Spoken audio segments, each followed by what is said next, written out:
not to the Palestinians' fault, by the way. The rest of the Arab nation hyped them up for 70 years to fight Israel, and basically all left. So I don't blame the Palestinians, but like, I think they are in a state of delusion, and that has to be addressed or brought back from the brink. Nothing has happened from it. Nothing is going to happen from it. It doesn't inform what you're... Wait, no, let me finish.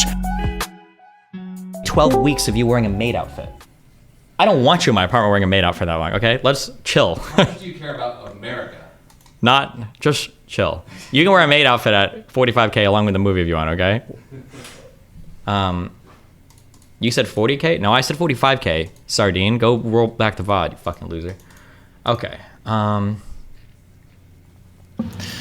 Dylan. Hello. It's been such a long time. How have you been? You know, I'm surviving. I'm pulling along. Very nice. Where are you right now? Back in DC. Just got back to Maryland about a week and a half ago, just in time for Thanksgiving. It was very nice to be back in America for Thanksgiving. Yeah, I'm gonna be here for 4 months, then I head back. Very cool. Very cool. How's life in general going? How are you feeling? You know, I'm very happy with my work. I'm very happy with what I'm doing. Like financially, it's definitely more stressful, but it's fine. I care a lot more about the fulfillment. And I got a big college thing resolved recently where they were charging me as an out-of-state student, even though I was in state at the University of Maryland, and they finally resolved it. So I feel a lot better. Anyway, how have you been? I've been okay. Just, you know, chilling. I haven't been okay. I've had a lot of weird personal shit going, but I'm also, wait, hello? Got you. Okay, so I wanted to talk to you about the Golan Heights, if you wanted to talk about that quick. Hello? I can't hear you. Give me a moment. I think his mic is messed up, Dylan. I don't think it's on your end. Oh. Thought it was on my end.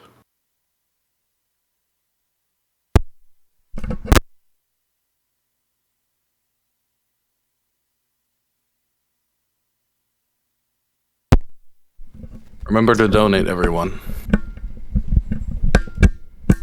Hey, can you hear me? Yeah, now I can hear you. Jesus. I don't know if this mic is going out or the mixer is, or the XLR cable, or your mom. Okay. I'm so sorry. Oh, yeah. I've been just working, studying, reading. You want to talk about the Golan Heights. What's up? Yeah, well, not just the Golan Heights. I wanted to ask you a few things. So the first thing I wanted to ask you is about the settlements, because as far as I know, you're like against the settlements, yeah?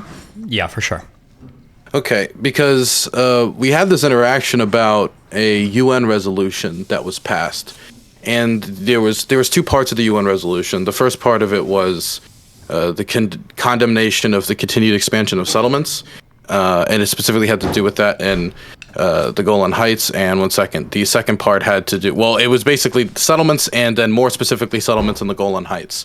And you said that the resolution was stupid, and because the Arab states don't want the Palestinians anyway. Could you like expand to me exactly like why the UN resolution was stupid? Wait, can you link it? I thought that this also was a reaffirmation of Resolution 242. That's generally what I was referring to. Is that wrong, or did I fuck this up? Or you can DM me the tweet and I can look at it again real quick. Okay, I can DM you the tweet and I can DM you the resolution stuff. So you remember what resolution it is. One moment. This one right here. And here's all the information on the resolution.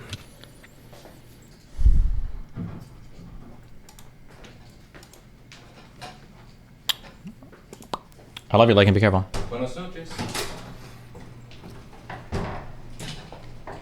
And if you want to search specifically in that UN document about where it's a big document about a bunch of different resolutions. Mm-hmm. It is down like I think like 7 or 8 paragraphs. It starts by the terms of the occupied Syrian Golan.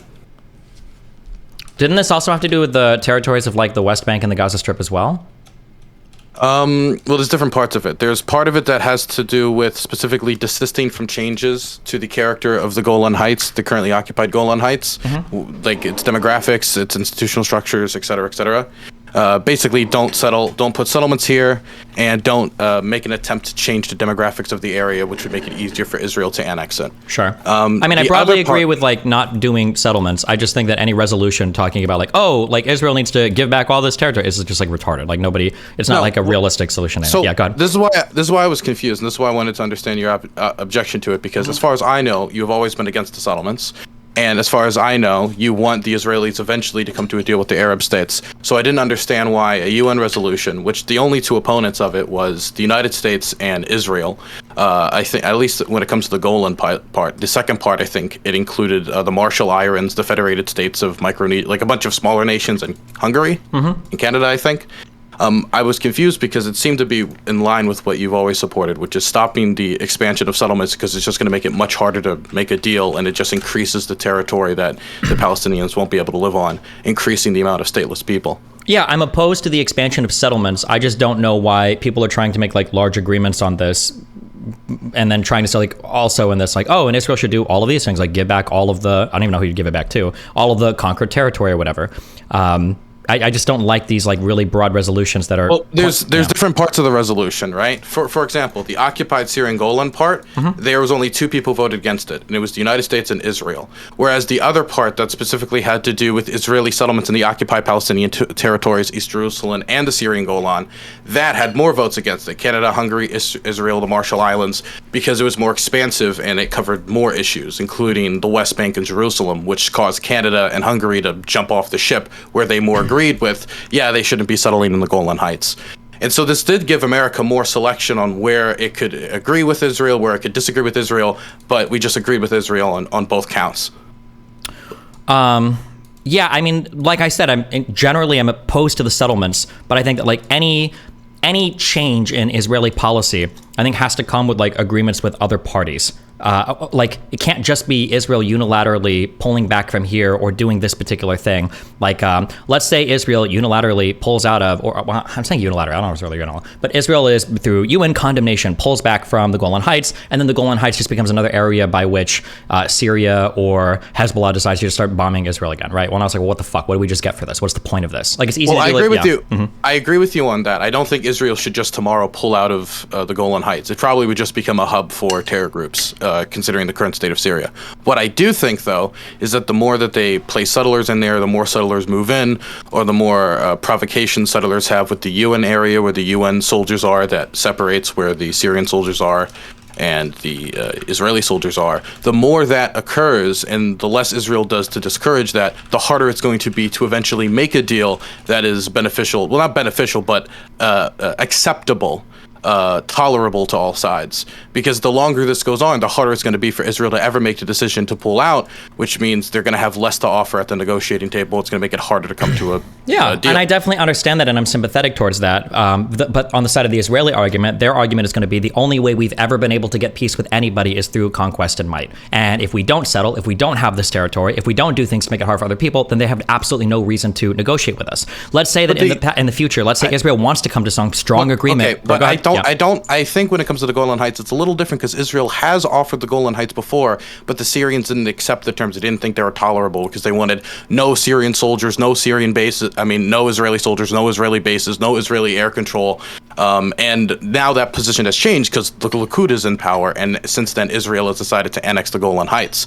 So I agree when you that say now the Israel, position has changed, now the position has changed to what?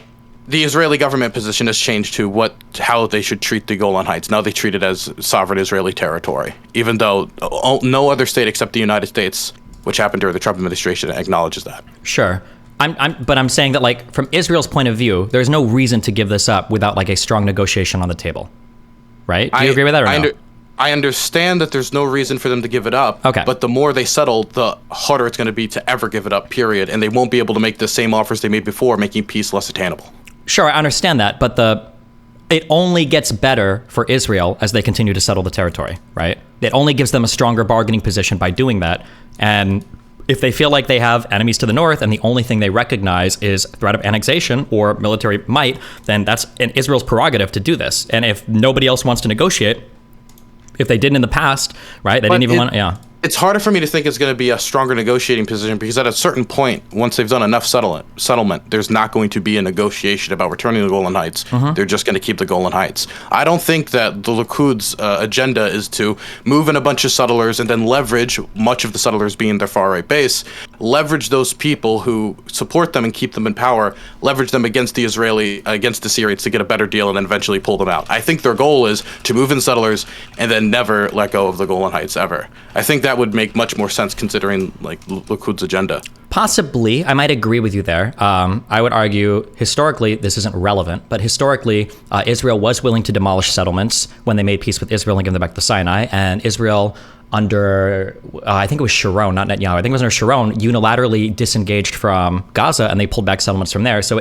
historically they've been able to do it. Now, in both of those cases, it wasn't, 25,000 settlers in the Golan Heights? It wasn't that many people. But I mean, Israel has the capability of doing it. I just don't see how, I don't like going to Israel and saying like, you need to do this, you need to do that. Meanwhile, there's terrorist groups that are attacking them constantly. And they're like, okay, well, we need something from them. We're not just going to disengage or stop moving here. We are going to move to annex the territory if somebody else doesn't do something about it. Yeah. But continued expansion of settlements isn't going to decrease the amount of terrorism or decrease tensions or make Israelis safer. It's just going to make those settlers, they're going to put them in positions where they're more in danger. They're going to put more Israeli soldiers in the Golan Heights in danger. And it's going to end up making it harder for Israel to come to terms that makes it more peaceful for everyone. So I don't necessarily think that the settlement of the Golan Heights is benefiting Israel as much as controlling the Golan Heights territorially is benefiting Israel's security, which I can understand that. That's much easier to understand. I actually think I 95% agree with you. I think that Israel right now is conducting themselves like the year is 1968, and they're worried about every country invading them again. It feels like Israel acts a little bit more on edge than they need to. That being said, if anybody Can I ask you a question? How much of that do you think is Netanyahu, and how much of that do you think would be the case no matter who was in power? Because I think if it was Benny Gantz in there, I don't think the position of what they're doing right now would change that much tremendously. Well, yeah, but it's because probably it's largely in provocation to Palestinian attacks. That's why the general sentiment in Israel is, fuck these people, we don't want to work with them. And broadly speaking, I think that's the feeling around basically the entire Arab world. Nobody cares about Palestinians anymore. The citizens kind of do. But for the most part, people have kind of moved on. That's why the only people supporting the Palestinians now are fucking Islamic jihadists. It's Iran, it's Hezbollah, it's the Houthis, and then it's whatever Hamas crazy shit is happening. And even the PA is pretty fucking crazy in Israel. So yeah, their support has become increasingly radicalized. A lot of the other Arab nations have taken a step back or are bilaterally negotiating peace with Israel. And increasingly, the Palestinians are finding themselves with only more and more radical allies. So when Israel looks at that, there needs to be a real conversation about if Israel wants to give this back, what are they going to get in exchange for it? Who's going to, what are we doing about Iran? Because that's the big fucking deal. Or at the very least, Syria and Lebanon. Yeah. Let's be clear. We're talking about the Golan Heights here. This isn't a question of giving the Golan Heights back to the Palestinians. This is a question of giving the Golan Heights back to the Syrians. Yeah, but I don't know if they're. You can tell me here, I don't know historically. What would the chances be if the Syrian government got back the Golan Heights? What are the chances that somebody like Hezbollah moves in there and uses it as a base of operations? And then what are the chances that Assad would even be able to control that situation? That's the two things that I wanted to bring up. This is why I'm not in favor of Israel giving back the Golan Heights right now, but I am in favor of them stopping settlement. Because I don't think the current status of the Syrian civil war or just Assad's brutality, even though I think that's less of a concern for the Israeli government considering the other actors in the region they're willing to work with, I don't think it would be beneficial for Israel. I don't think it would be necessarily that beneficial for the Syrians. I think it would probably just be filled with terror groups very quickly. As actually happened early in the Syrian civil war, which made the UN peacekeepers flee the area between the Israeli government and the Syrian government. But what I do think is that the more settlers they put there, the harder it's going to come to a deal. And in the long term, no matter how the Syrian civil war ends, whether it's an Assad's government, whether it's a free... Yeah? Someone said by one tier 5 sub if you can name one Israeli city besides Jerusalem or Tel Aviv. Does the West Bank count? What about Bethlehem or Ramallah or I think Haifa, Jaffa? These are districts of Tel Aviv. Fuck you. Give me my shit. Oh, Lod, LOD is one. Fuck you. Give me my tier 5 sub, motherfucker. Okay, keep going. Sorry. The most fun I've been having learning more and more about Israel is just learning fun Hebrew words. Yeah. Like Schmeckel. It's great. I didn't know. I'm going to be totally honest. I didn't know that the Israeli currency was actually called shekels. I thought that was just like a Nazi fucking meme. I didn't know even today they're still called new shekels. It is shekels. Jesus. Okay, sorry. Keep going. But in the long term, when Israel eventually comes to the table with whatever future Syrian government that is, hopefully not Assad's, if there are settlers in the Golan Heights that number 100,000, 200,000 instead of the 20 to 25,000 that currently are in the Golan Heights, it's going to be 10 times harder for them to come to a settlement, especially if those settlers or the parties that those settlers support have political influence in maybe not a Likud coalition, but any coalition. Sure. But then that would be, then Israel would say, okay, well, negotiate with us now then before it happens. Because the pressure is mounting. We're going to keep moving settlers in. So negotiate. You still don't want to negotiate? Okay, we'll see if you get a 50,000. But the problem is that the current government doesn't want to ever negotiate its release because it believes that the Golan Heights is sovereign Israeli clay. Do you disagree that Israel formally annexed the Golan Heights and then Donald Trump's presidency acknowledged it. Sure, which is stupid, yeah. But I mean, Israel also... And if any government was to really believe that, it would be Netanyahu's. Sure, but Zionists also have historically recognized that Jerusalem is the sole right to Jewish people, but there have been multiple deals on the table that have split East Jerusalem and West Jerusalem and made administrative districts, but internationally, blah, blah, blah. So I'm not saying that it would be impossible for any Israeli government to make this deal. I am saying that this specific government probably would never make that deal because they don't want to make that deal. And if continued settlement expansion happens, it's going to make it harder for any government to make that deal. Sure. Here's what I would say.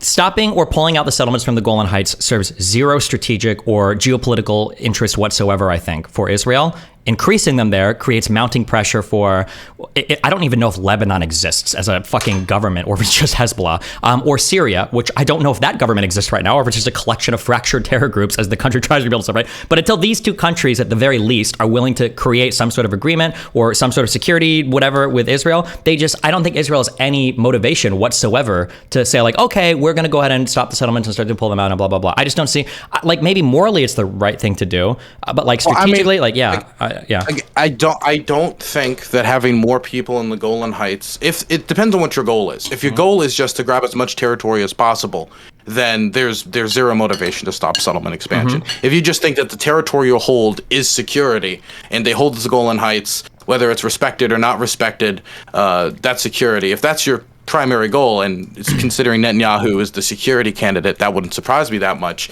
then I would understand not wanting that. Sure, I think the aspirations are territorial. At this point, I'm sorry, I love my Zionists. Security is a pretty weak argument. It's 2023. We got nukes, we got planes, we got all sorts of shit going on. I don't think the security argument for the Golan, is it 1955? Are they going to park artillery there and start shooting? I think the security argument is weak and Israel makes it, yeah. The Golan Heights was used as a base of operations to launch an invasion of Israel during the Yom Kippur. Well, no, it wasn't during the Yom Kippur War. It was the 1967 war, and then it was tried to be retaken by the Syrians. Sure, I understand that, but I'm just saying that we don't live in a world, because I think that Israel has a problem. This is why I say Israel is stuck in 1968, where they feel like they're surrounded by enemies on all sides, and they've got to be ready for war and attacks and blah, blah, blah. If Israel here's something I say with extreme confidence, okay? Maybe I'm wrong. If Israel gave the Golan Heights back and some group started to stage attacks out of the Golan Heights, Israel would fucking demolish it. It wouldn't even be it's not even a strategic threat. People are acting like it's 1950 and there's going to be artillery firing shells and oh my God, and what is Israel going to do? I don't think that's true anymore. I could be wrong, but I seriously don't think that's true. I think Israel could deal with it. Proactively, I generally agree with you. I would say that a state still wants to protect itself from threats that won't annihilate it, but could still damage it, could still hurt its people. So there's still a motivation, right? If we knew that there was going to be some ISIS attack on the United States, we wouldn't do nothing because we was this isn't going to destroy us, right? And so Israel still has a desire to try to protect itself from that type of attack. I understand what you're saying, but when I look at Israel's action since 2006, okay, we pulled out of there's disengagement from Gaza, okay, all of those were done. Anybody that says it was for peace is lying. It was done to shore up the demographic majority of Israel. Number one, we look at the expansion of settlements in the West Bank, which is strengthening Israel's right to annex it, and it's strengthening the territorial claims they can make for any agreement. And then you look at them annexing the Golan Heights and doing settlements out there. It's territorial. I don't think that these are. I don't think there are security because it weakens their security in some respects. This was the point I wanted to come around to. I do think it's territorial, and I think at the end of the day, Israel is going to kind of embed so many conflicts in a way that makes it impossible or near impossible to resolve through mass expansion of settlements, through continued occupation of the land with no consideration of trying to come to a deal. If that continues for a long enough period of time, then I think it's only inevitable until either the displaced people who are stateless, or different terror groups, or others who are feeling the repercussions of those types of occupations, or feeling the repercussions of that type of expansion of settlement, leads to another mass attack, leads to another October 7th, then it leads to another wave of violence. And I think settlement is the key potential like lightning rods for starting another wave of violence. Yeah, but so here's the huge problem right now that I think exists with Israel and Palestine, okay? Is one side lives in reality, which is Israel. The other side lives in delusion, which is Palestine. And they both have the shared belief that continued conflict will benefit their side. Palestinians think if they keep fighting, it will help. And Israelis think if they keep fighting, it'll help. It probably does help Israel. It almost certainly is not helping Palestinians.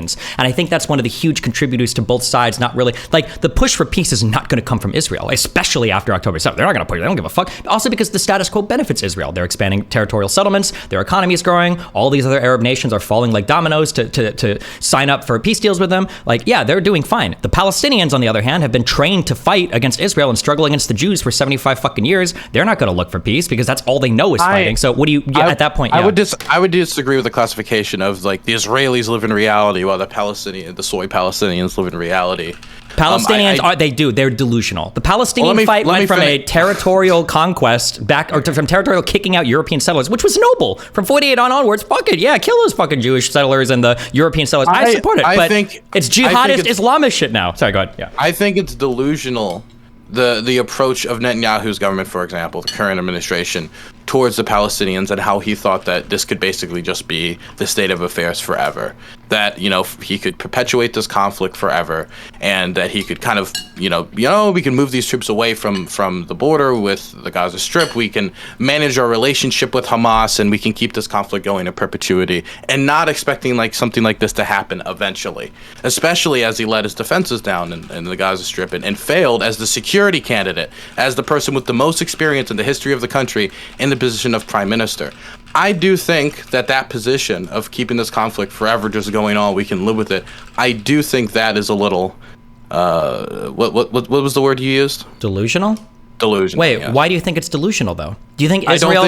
I don't think that keeping the conflict going on in perpetuity is going to keep Jews or Israelis safe. As October 7th showed. Whoa. We're not talking about keeping Jews or Israelis safe. We're talking about strengthening the country of Israel as a whole. Since 2006, whose position has... Wait.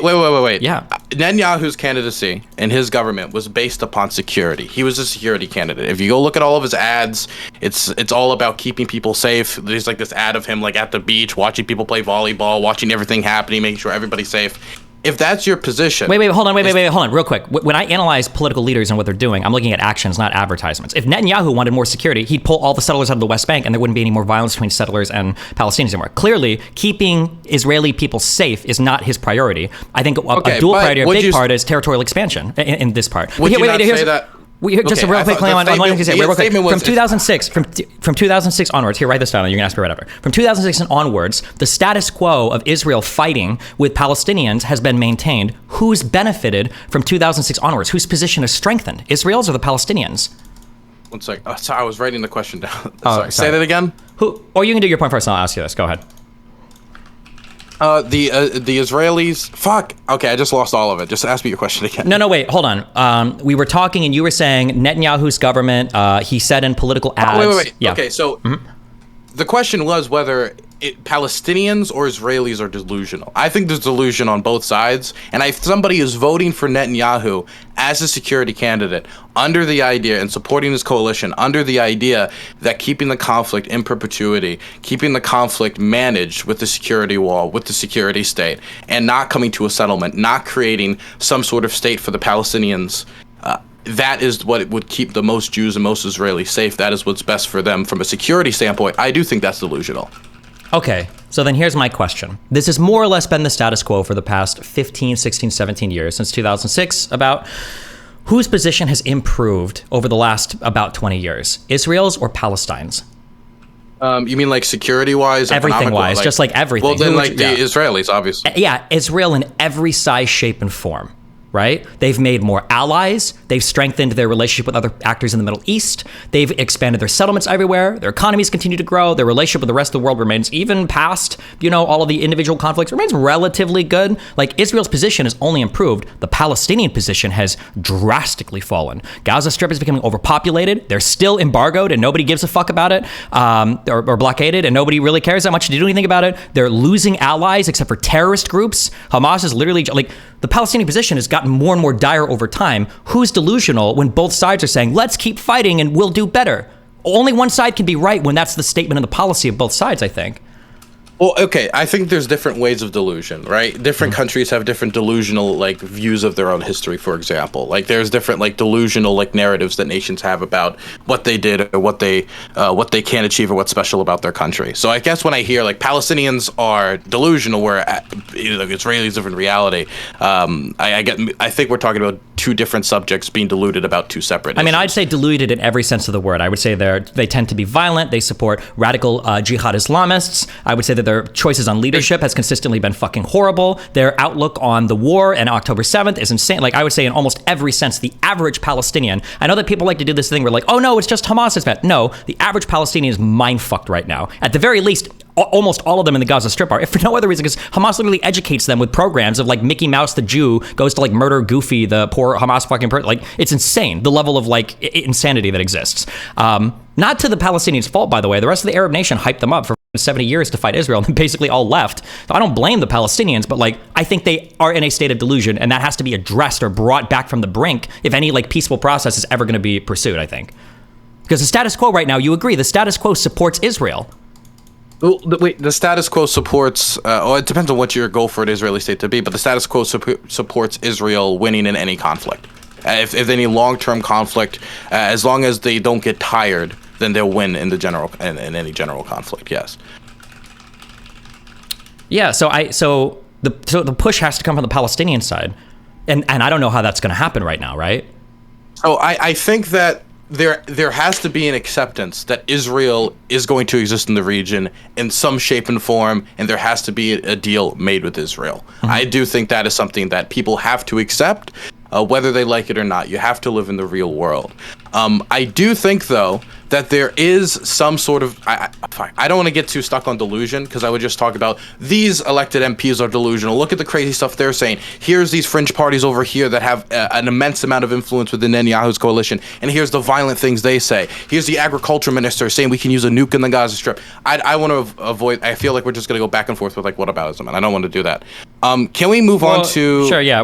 Just to be clear also, yeah, when we argue about these things, I'm not looking at people like to make these arguments of here is what a minister said, or here is what the interior defense guy said, or here. I'm not looking at statements. I'm looking at what are the actions of the country. Yeah. This I feel like we've kind of avoided the whole point of this conversation, by the way. My position wasn't whether or not, from a security perspective, not what's best for international law, what's best for, actually having peace and no sort of version of waves of violence. My original question about this was whether it was a good idea for the United States, as an advocate of the international rules-based order, to vote against resolutions that are asking for Israel to uphold the international rules-based order, which basically every international law scholar acknowledges that they're violating.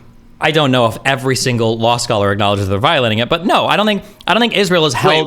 Wait. If we're talking about settlement expansion and the illegally occupied Golan Heights, is there any international law scholar that's going to say that's legal under international law? It's complicated. All these issues are really complicated. Wait. That's not a complicated question, though. Is there any international law scholar who would say that it is legal under international law to put settlements in the occupied Golan Heights? If we said this about occupied Ukraine, this wouldn't be a question, right? Mm-hmm. If we said this about any occupied territory, it wouldn't be a question. I know for the West Bank and the Gaza Strip, it's different. I don't think I can't venture an opinion on the Golan Heights. I would have to read specifically about that, because technically the Golan Heights was taken in 1967, right? Yeah, 1967 and fought over again in 1973. Golan Heights was hold on, I'm trying to remember. Was the Golan Heights part of Syria proper? Yes. Yes, it was. From 48 onwards? It was like the Syrian Arab Republic, and then there's like I think it was like an Egyptian Syrian like union thing that not Arafat, what was his name? Nasser wanted to try because he's just wacky and funky, but it was part of the Syrian Arab Republic. Okay, let me just double check. Yeah, the Golan Heights might be different here then from the West Bank or the Gaza Strip then. Well, yeah, it was part of a separate. Yes, it was part of a separate country. This is why I'm saying that no international law scholar would say it's legal. Now you can make an argument like I don't care if it's legal. I don't care about that international rules-based order. I think the security purposes. That argument can be made. My point is that the United States is making a lot of moral stands in the world right now. A good example would be in Ukraine, and I have to talk about this a lot. And I'm very concerned that when I'm talking to people, when I'm talking to my Lebanese friends, because I know some Lebanese Ukrainian people, or I'm talking to some other people from other parts of the world that are not traditionally considered the quote-unquote West, and I'll talk to them about Ukraine. They'll be like, yeah, it's good that the United States support Ukraine. I guess it's bad the Russians invaded, but like the United States is obviously hypocritical. Look at them violating international law here. Look at them violating international law here. If there's going to be a quote-unquote night watchman or somebody that stands up for this rules-based order, which the Biden administration espouses it's standing for, it has to be able to stand with it consistently. It cannot just be like, of course I'm going to apply the rules when it comes to my enemies, but the people I give weapons directly to, no. We're not going to do reviews on their weapon usage. We're not going to do reviews on whether they're following the laws of war, which I know that State Department officials have resigned over the fact that they're not doing that. And Anthony Blinken and others have yet to indicate that they are doing that. And so that just makes me very concerned when I see the UN voting against these UN resolutions. But it's also so weird. I think it's going to hurt our credibility around the world. It's possible that it might hurt our credibility. I'm not sure how much stuff related to Israel hurts our credibility around the world, as opposed to stuff related to like Ukraine, which is in a far more reasonable region of the world, as crazy as Putin is. The international law claims and the UN resolution claims relating to conflicts involving Israel, they seem to fall so hollow when it feels like nobody else around them is held to any of these standards. Like, if we pull back in a macro, here's what we're saying.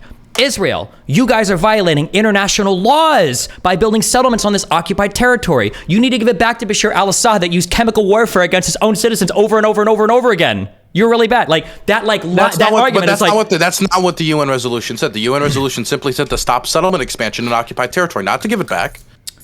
But again, even to stop, not to give it back, but even to stop settlement expansion, stop expanding the settlements. Like, you need to adhere to international law when the people that are boarding you clearly have no fucking concern for it whatsoever. But this is the problem. Israel espouses to be a Western style democracy. It often claims to be the only democracy in the Middle East. When it tells its national story, the UN resolution creating Israel, creating a home for the Jews after the horrors of the Holocaust, that's largely part of their national story. That's part of the justification for the foundation of the Zionist project, for the foundation of the Israeli state. And to use these international institutions, to use international law when it's to your advantage, but then to disregard it because the other team also isn't playing by the rules, and for us to stand with them discarding it while their team doesn't play by the rules, while we stand for the system on the international stage, it just seems horribly hypocritical, and I think it's going to hurt our image, and I think this is one of the weakness of a lot of people, and I don't hate to use the word developing countries, but I don't know how else to say it to get it across to people. It worries me when developing countries sees these flaws or see these obvious hypocrisies in the idea of an international rules-based order, and then they'll listen to other world leaders like Vladimir Putin, who make a much more cynical observation of they play by the rules when it suits them, they don't play by the rules when it doesn't. That's how we should all play by the rules, which is what I'm getting from his commentary around the war in Gaza. Sure, and I mean, we can examine that, but anybody seriously looking at Israel, surrounded by a host of countries that have never given a fuck about international rules, that have never truly endorsed Resolution 242, that have had explicit statements in the past to never even recognize Israel exists as a country, because their conflict so far has been so bad or gone so poorly, to say that Israel now needs to strictly adhere to international law and needs to strictly adhere to the rules in this area. Again, in terms of morally, I can see an argument for it, but realistically, real politics or whatever the fuck, looking at Israel's actions and the neighbors that surround it, it's hard for me to condemn. Wait. Yeah. Okay. And I don't believe real quick. I don't believe that the United States loses credibility for that in the eyes of Putin when the U.S. is supporting Israel that has historically had an unbelievably unique history in the Middle East. I'm saying that's not what I said. I didn't say losing credibility in the eyes of Putin. I'm saying that the developing world. Losing credibility in the eyes of the rest of the world.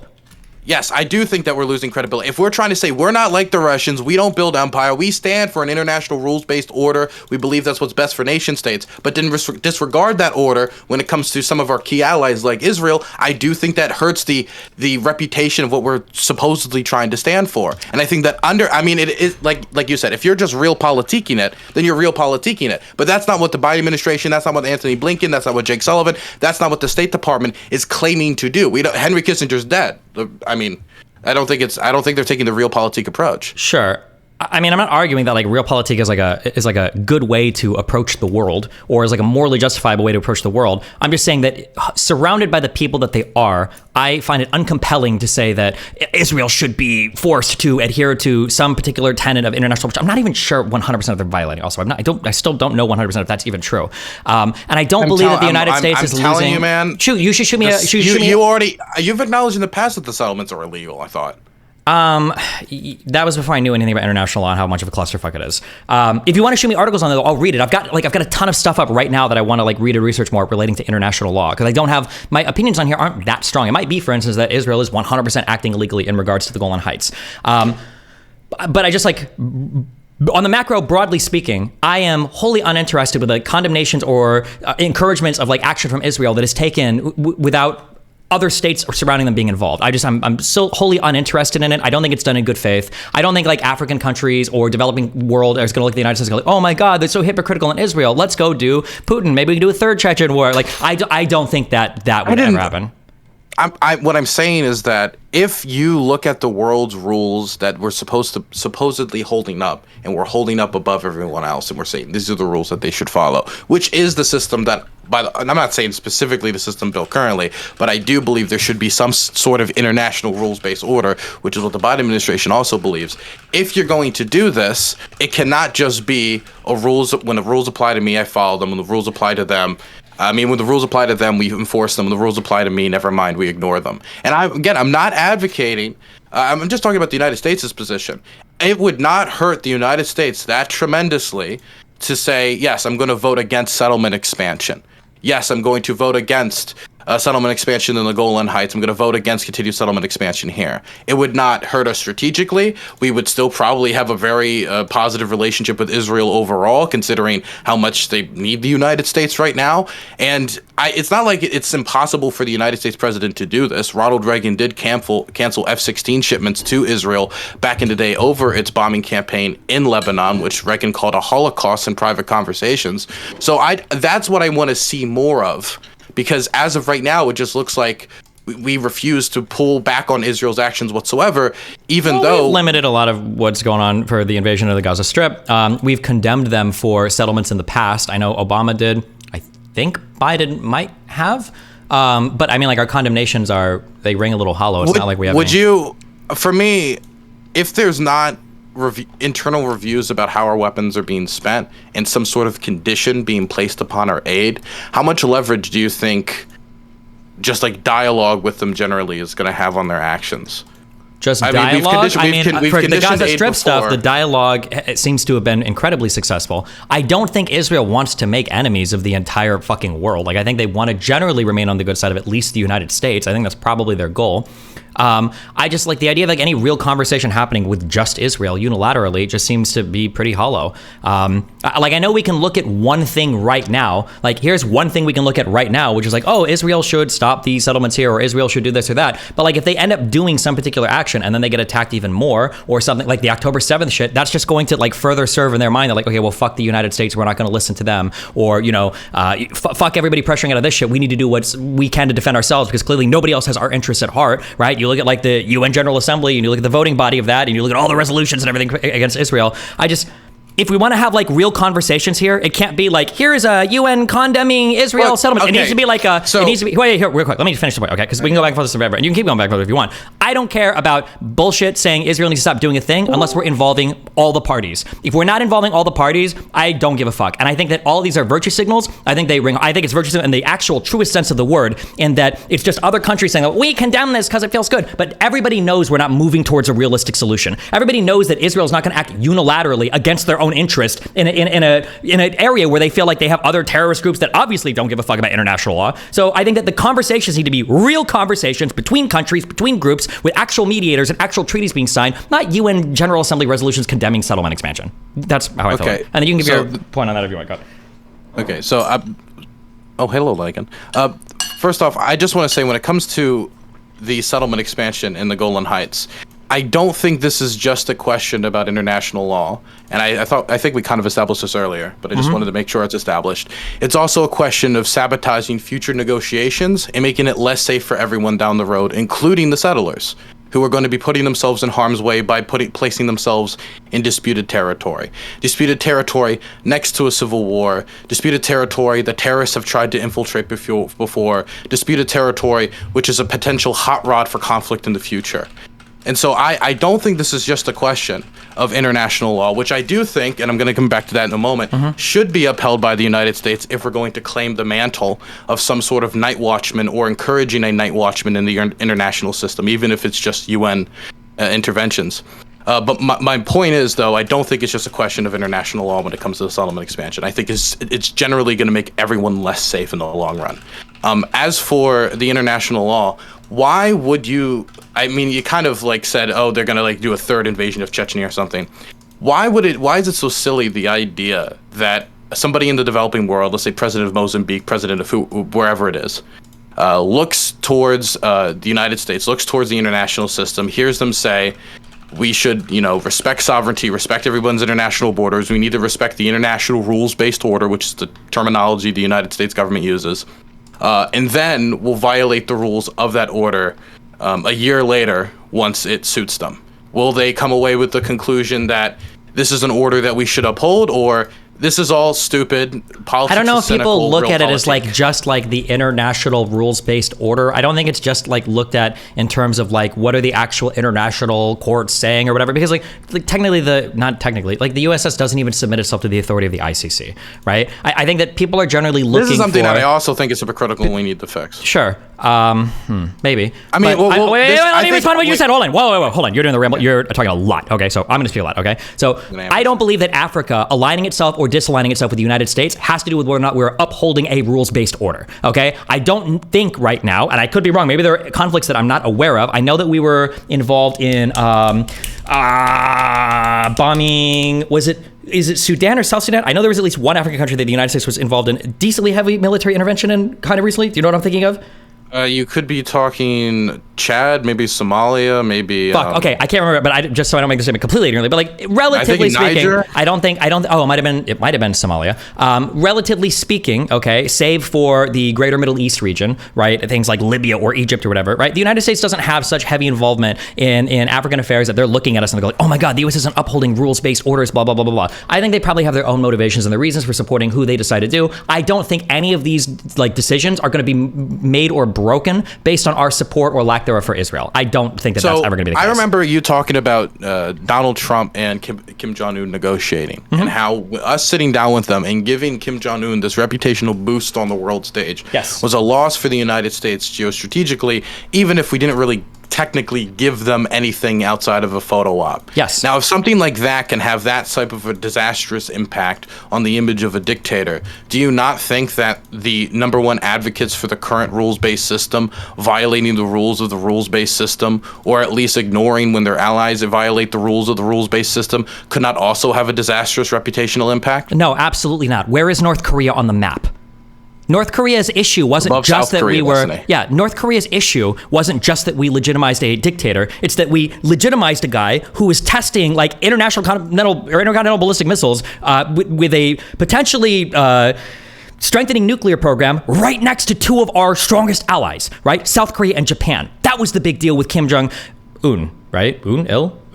That was the huge issue with us legitimizing him there at that particular point in time. It's the fact that we are doing this, and then as we fly our diplomats out, Kim is sending missiles, lobbing them right into the fucking sea, sometimes right over or right next to our allies, and Japan and South Korea is looking at us like, what the fuck are you guys doing? That's the issue with that there. It's their proximity to allies, and it's not just the fact that like, oh, it's Kim, now the United States has been weakened all over, blah, blah, blah, blah, blah. That is like an issue, and I agree with that, but like legitimizing Kim Jong-un, the rationale for that, or the reasons for that, that list is a very short one. That has one thing and one thing only, and that's photo op for Donald Trump. That's far different than support for Israel, which has a far more complicated and tenuous and strange history in that particular region of the world than it would for Kim Jong-un. We can find a lot more we support Israel than we can take pictures next to Kim. It's not just, I'm not just saying support Israel as a vague, like, you know, Biden put on like an Israeli flag over his shoulder and said, "Yay, Israel."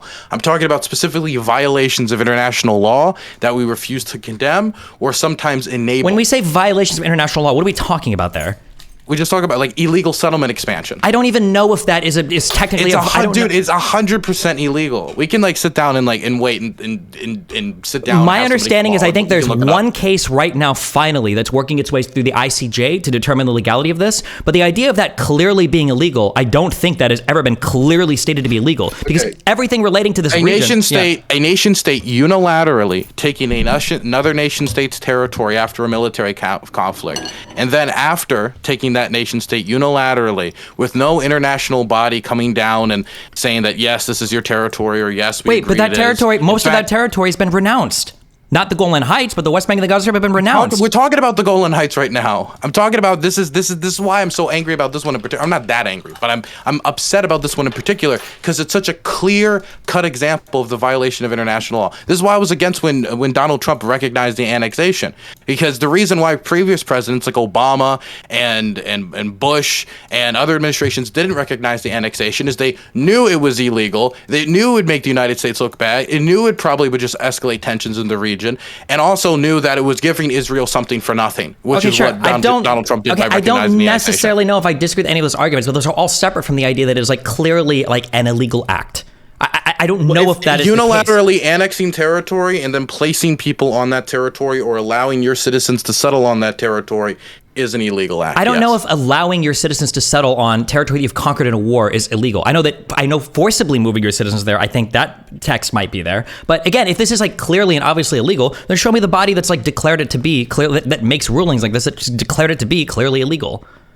Like, I don't think the ICJ has made a ruling on this is clearly illegal, or maybe they haven't. I missed it. In which case, I say, oh well, fuck, it is illegal. And you know, maybe in support of international law, the United States should take a stronger stance against this. But I don't think that that's the case.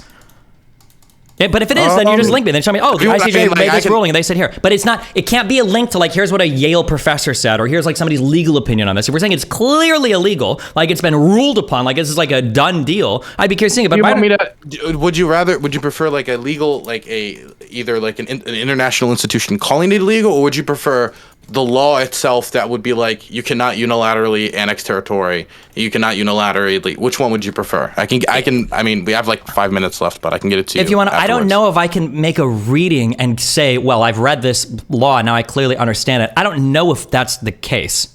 Would you want me to then have like a legal expert's opinion on the law with it, or what would you want? Well, why not just get if it's clearly illegal? Why not just like an international ruling on it? Okay, I can look for an international ruling. But I mean, if I could find a law that is like murder is, you cannot go up and shoot somebody without them posing some threat to you, and I have something that says like you cannot unilaterally annex territory, would that not suffice?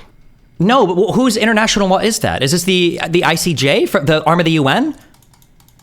Okay, I'll get it to you afterwards. Sure. I would have. I'm curious on this. I don't know the let's say that. legal ruling. Let's say I mean, that. I've never had anybody. Sure. I've never. Let me just be clear. The reason why I don't have it on hand is I've never had somebody question the international legality of the annexation of the Golan Heights to me before. That's great, but I've also had a lot of people say this is illegal, this is illegal, this is illegal. I'm like, oh, illegal how? And I don't know. It just seems bad. Usually, people use illegal as a proxy for bad, right? Let's say, and I'm curious. Let's say that you go, okay, you do look up. Let's say, wait, real quick. Let's say that you do look up the legality of this, and you find out, well, I think this is illegal. I'm like, okay, well, by who? And you say, oh, well, the ICJ says it's legal. Let's say that we look at this and we find out, oh, Israel doesn't submit themselves to their authority, and neither does Syria submit themselves to their authority. Why the fuck would I care what the ICJ even has to say about this? It seems like Syria tried to invade Israel, lost some territory, Israel took it, then, I mean, like, does an international ruling here even matter? Is it even relevant? Like, even if it was, they don't even have a jurisdiction to rule on the legality of this. So the question of whether or not is it clearly illegal isn't even a relevant part of our computation. We were trying to figure out if they should or shouldn't be there. The legality isn't even a question of it. Sure. The United Nations Security Council unanimously passed UNSC Resolution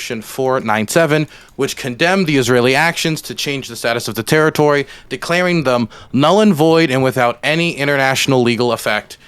and that the Golan remained an occupied territory. Sure. A Security The Council annexation of it resolution was- is not a legal declaration. I don't care what the General Assembly... It was unanimously. Okay, so the UN is not gonna be the body then. What body? The UN can be the body. The ICJ is the legal arm of the UN that makes legal rulings. A resolution is basically just saying, I don't like this thing. It's not good. But it's not an actual declared legal. Well, for instance, let's say that what you just shown me is true, okay? And then let's say that it is international legal effect. It's not just saying we don't like it. It's okay, saying that there's no legal basis. Okay. Yeah. What is the binding part of this? What is the part that punishes Israel for this? What is the if this is a truly legally binding thing? Israel? If something can be illegal and they don't have a means to punish somebody for it, it's illegal to commit genocide. There's no way to punish the Myanmar junta right now on the international stage for it. Wait, my understanding is there are absolutely ways to punish people for that. That if you're committing... Without capturing them, without going in there and getting them? If you're committing genocides, or if you're doing acts of war where the ICC is ruling on individuals, the ICJ is ruling on countries, then things like the Security Council comes together and you do actual sanctions. You sanction... I misunderstood you. So what you're saying is that we need some sort of mechanism that will arrest the people who passed the law, and then put them in prison for it to really be illegal, and the UN Security Council resolution doesn't count unless we have that. This sounds familiar. Yeah, here's the thing, right? If you want to say there's a resolution from the UN to condemn a particular thing, that's fine. But the argument means nothing. Nothing has happened from it. Nothing is going to happen from it. It doesn't inform what you're... Wait, no, let me finish. You talk so much, okay? Nothing is going to happen from it. Nothing is being enforced by it. Nobody is doing anything about it. There's no sanctions coming from the United Nations over it. It's a bunch of people getting together saying oh, I think this thing is kind of wrong, which they do every 2 months for some shit that Israel does, then it doesn't matter. It's not. This is not a strong argument for anything. That if we wanted to look at the Golan Heights and we wanted to criticize Israel's actions there, we might criticize it on not upholding norms. We might criticize it on endangering their citizens. We might criticize it on threatening the territorial integrity of another country and blah, blah, blah. There are all these things we could do. But saying it's illegal is not even on the list because it's meaningless because the jurisdiction is questionable at best here. And two, there's not even a real legal body that's decided on this. The jurisdiction. What are you talking about? What do you mean? What am I talking about? I'm so confused. Okay, number one, we were debating the legality of it, not because now you're saying the legality is kind of worthless anyway. Wait, no, wait, hold on. Well, wait, legality, jurisdiction is an integral part of legality. Do you understand that? Okay, so what? Okay, wait. What jurisdiction am I missing? What jurisdiction issue am I missing here? Because as far as I'm aware, Israel is a UN country. It's recognized under the UN. It bases its nation state status off of UN resolution. So yeah, but they don't sign on to the Rome Statute. They're not part of the ICC. They're not signatories to that. I don't know if the ICJ has established a jurisdictional reason to make a ruling on this, which is why it's probably just a UN resolution and not actually a ruling from the ICJ. That's although there is one right now that's working its way through the ICJ. I think it's about the West Bank. I could be wrong on that, but no, a General Security Council resolution. It would be like you saying this is clearly illegal in the United States. You go, why do you know that? And you say, well, because the House of Representatives has passed. Then, if we use this logic, then Russia's kidnapping of Ukrainian children isn't really illegal because the International Criminal Court, which is trying to pursue Vladimir Putin, doesn't have legal jurisdiction over Russia. My understanding, my knowledge on this is very recent. My understanding is that if you are a signatory or if you sign on to or allow the ICJ to delegate issues, so if Ukraine goes to the ICJ and they say we want to do this, that your unilateral acceptance there, I think, gives you the right to take other nations, I think, to the court as long as they have jurisdiction over territory in Ukraine. They have jurisdiction over crimes committed in Ukraine, but the Russian state does not allow it to have jurisdiction over territory controlled by Russia. Is this a war crime? I mean, yes, the stealing of children is a war crime, yeah. Okay, can you show me that, where that ruling has been made? I don't have the kidnapping children war crime law on hand, but I'm sure if you give me a few hours, I can find it. Okay, I understand we're getting caught up in a lot of whatever jargon bullshit here, okay? And I think, broadly speaking, I broadly agree with you, but when we're talking about matters of is it legal or is it illegal, I think we have to be very specific to what we mean when we say those things. Russia kidnapping children is wrong. I agree with that. But in terms of the legality or the jurisdiction or whatever, I don't know if it's meaningful. It is illegal for any occupying state to take children and move them to their own state. The international legal standard is that you're supposed to take the children and move them to a third state if the question of their safety is the issue. Sure. Okay, so here's here.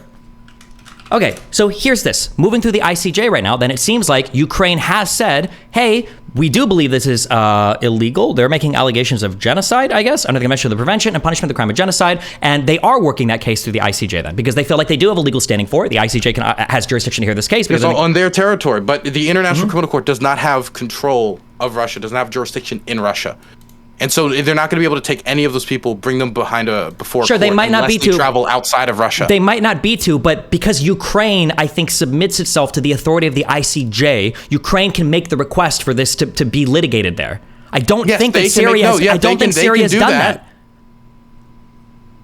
I don't think so. I have no clue if Syria has done that specifically with the ICJ. But whether or not they've done it with the ICJ does not change that the kidnapping of children is illegal, just like the unilateral annexation of territory is illegal. Well, no, hold on. Because if somebody specifically says, I'm not signing on to these rules because I don't want to play by them, they can't reference that rule book when they get fucked by somebody else. That's why I'm saying the jurisdiction here is really important. Israel hasn't. I don't believe Syria has either. So for either of them, like for instance, here's what I would say if you want, I guess for me to be charitable on your end, if somebody were to invade Israel and start taking some of their territory and settle shit, if Israel were to say all of a sudden, hold on, UN criminal courts, I need you to come and defend us. This is bullshit. Rule this is illegal. I would say very clearly, Israel, obviously you haven't signed yourself up to be under this jurisdiction of these courts in the past for any of this. You can't do this now. Fuck you. You have no right to do this, right? So of course. Okay. Give me a second. I'm going to find the specific things, but Israel does fall under the UN Charter, right? It does fall under the UN Charter, but I believe the ICJ needs to make a specific argument for why they would have jurisdiction over a particular reason, or over a particular situation. And I think let me see, I wrote these down earlier today.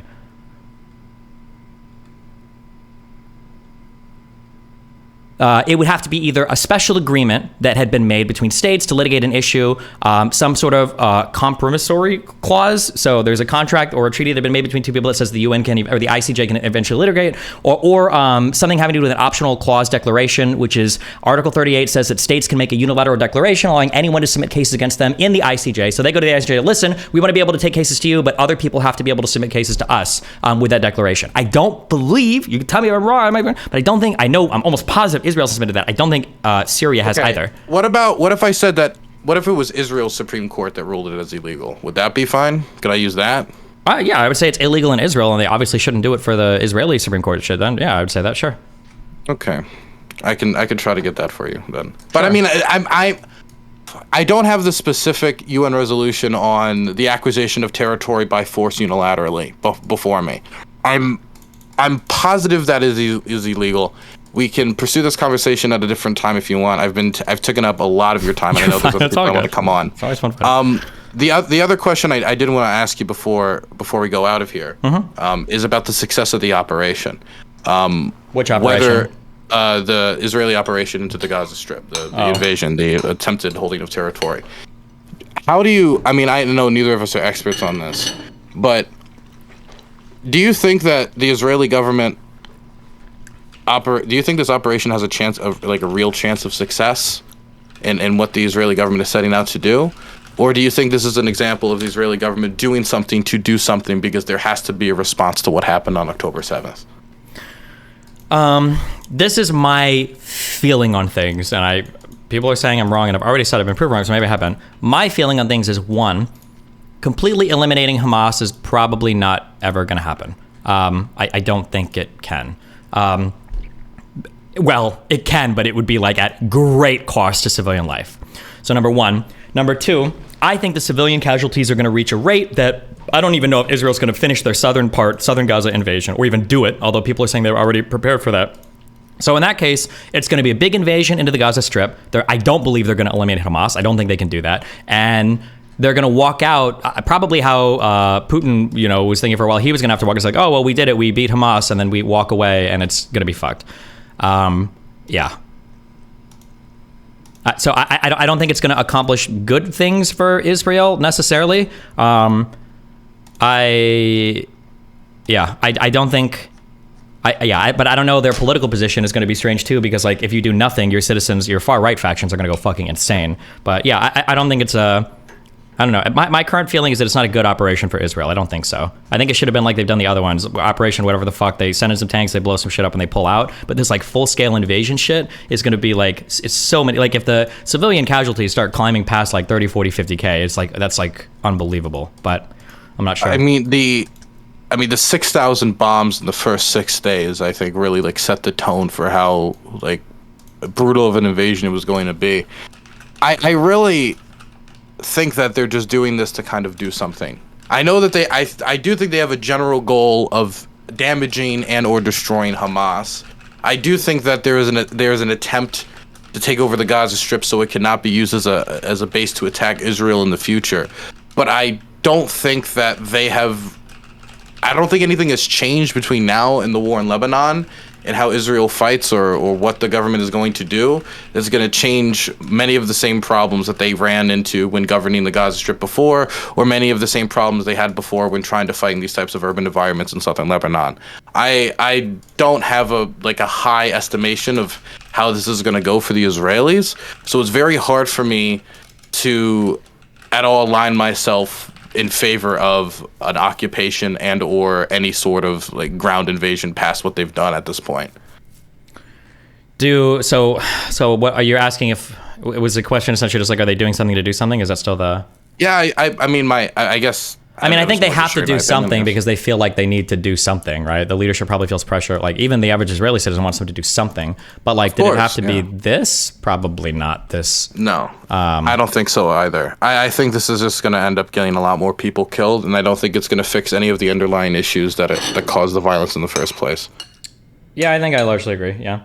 I think the biggest feeling that I have, I don't know if anybody shares this opinion, so I might just be retarded and be alone on this, but like I feel like Israel needs to do a really good job at not angering the rest of the Arab world, because over the past like 30 or 40 years, the biggest boon to Israel's security has been other Arab countries essentially like saying like, okay, fuck it, we'll like make peace and deal with you, fuck it. Like, and if the problem is that like I think the leadership is warmer on Israel than the actual citizens are, but if the citizens start to get so ass pained that Israel is killing so many fucking people, eventually the leadership is going to have to roll over. It's like, okay, sorry, like we're not going to work with you. And then Israel has now lost all of its progress that it's made in shoring up alliances or friendships in the region because of some unhinged operation, you know? So you think that Israel is going to undermine its ability to come to a settlement with the Arab world through this operation in the long run? It could. If like more than like 20, 30, 40,000 people die, yeah, I think that would be really, really, really bad for Israel. Yeah, I largely agree. I don't think that Saudi Arabia or any of these Arab states in the long run that were already on the trajectory of normalization with Israel are going to permanently dislodge themselves from that path in order to make a moral stand here, because quite frankly, and I have a very low opinion of the many of the governments surrounding, honestly, all of the governments surrounding Israel. But I do think for at least the short term, it is going to have a negative impact. And it's a question of how Israel responds, what the Palestinian groups do, that I think will determine how long that delay is. And it's part of the reason why I really want to stop the settlement expansion, because it's such, I think it's just more barriers when there's already so many issues. It's just, I think, the worst possible thing you could add to the situation. Sure. Yeah, the settlements definitely aggravate everything. I don't necessarily disagree with that, yeah. Okay, dope. I think we talked about everything I wanted to talk about. Okay. Well, I love you, buddy. Stay safe. Be careful. You said you're here for 4 more months? Yeah, I leave mid-March, then I go back. Okay, well, good luck. Oh, Stay there was safe. one. I forgot one last thing. I'm sorry. I forgot this last thing. Do you think we should join the International Criminal Court?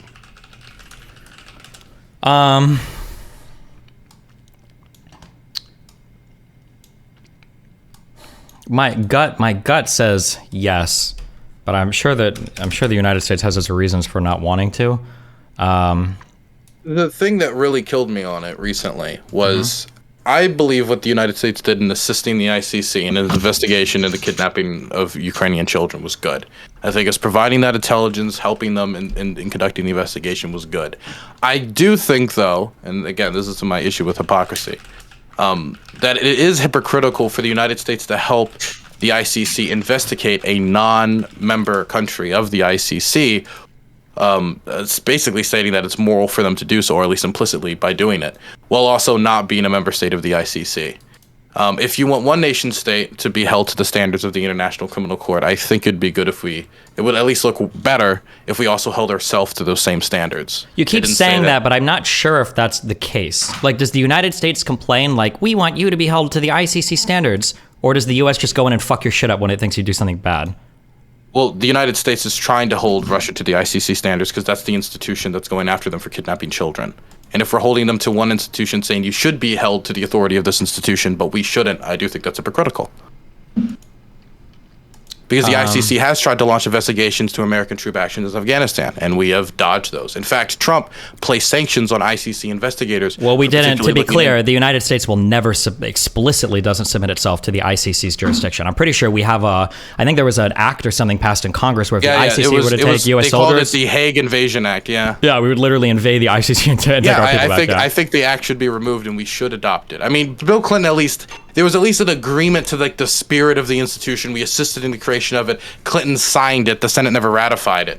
And so there seemed to be an agreement while the system was being built after the collapse of the Soviet Union that we should also apply these standards to ourselves. It's just then we were like, damn, we're going to have to apply the standard to ourselves, and we didn't want to do it. Well, hold on. Not only that, but I'm pretty sure that these standards would be in violation of U.S. constitutional law as well, right? I think that was a big issue that we would have to actually amend our constitution to give superseding like international law. I remember the main issue largely was the idea of we wanted to be able to do this ourselves. We wanted American soldiers and American personnel to fall under American legal jurisdiction. We wanted to resolve it ourselves, while the International Criminal Court could usurp the process. But my problem with that is wait, hold on, you're saying we wanted to do it ourselves. It's not that we wanted to. It's that constitutionally, that is what our Constitution calls for. The idea that you could commit a crime on U.S. soil against somebody else and some superseding international body would come in and rule on that is a violation of your constitutional rights as an American citizen. So the only way to submit yourself to some higher international authority would be an amendment. I don't think it violates. I mean, I think that there's an argument to be said that it doesn't violate the Constitution. I mean, maybe it does. I don't think it violates the spirit of it, because the International Criminal Court doesn't come in and do the ruling every time or do the investigation every time, no matter what crime was occurred.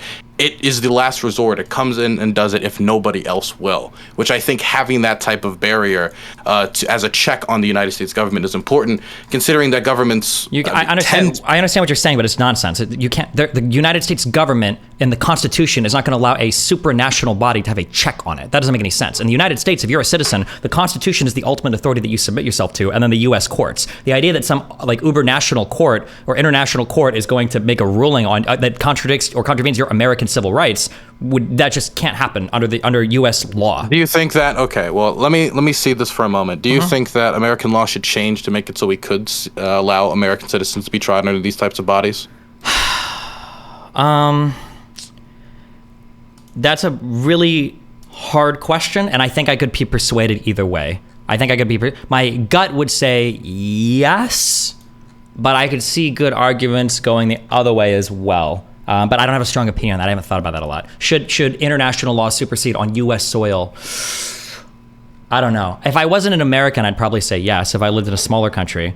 But if I live in the United States, like if I do something wrong here in this country, I like the idea that I'm a subject of my country and then my constitution and my country's laws. The idea that another international body could rule on that feels not good. I guess for me, the thing that bothers me with the International Criminal Court is that when they're trying to launch investigations to U.S. troop actions in Afghanistan, right? So we're not talking about actions on U.S. soil. We're talking about actions on Afghan soil. In Afghanistan, well, the previous Afghan government while we were there, the ANA, they were a member of the International Criminal Court.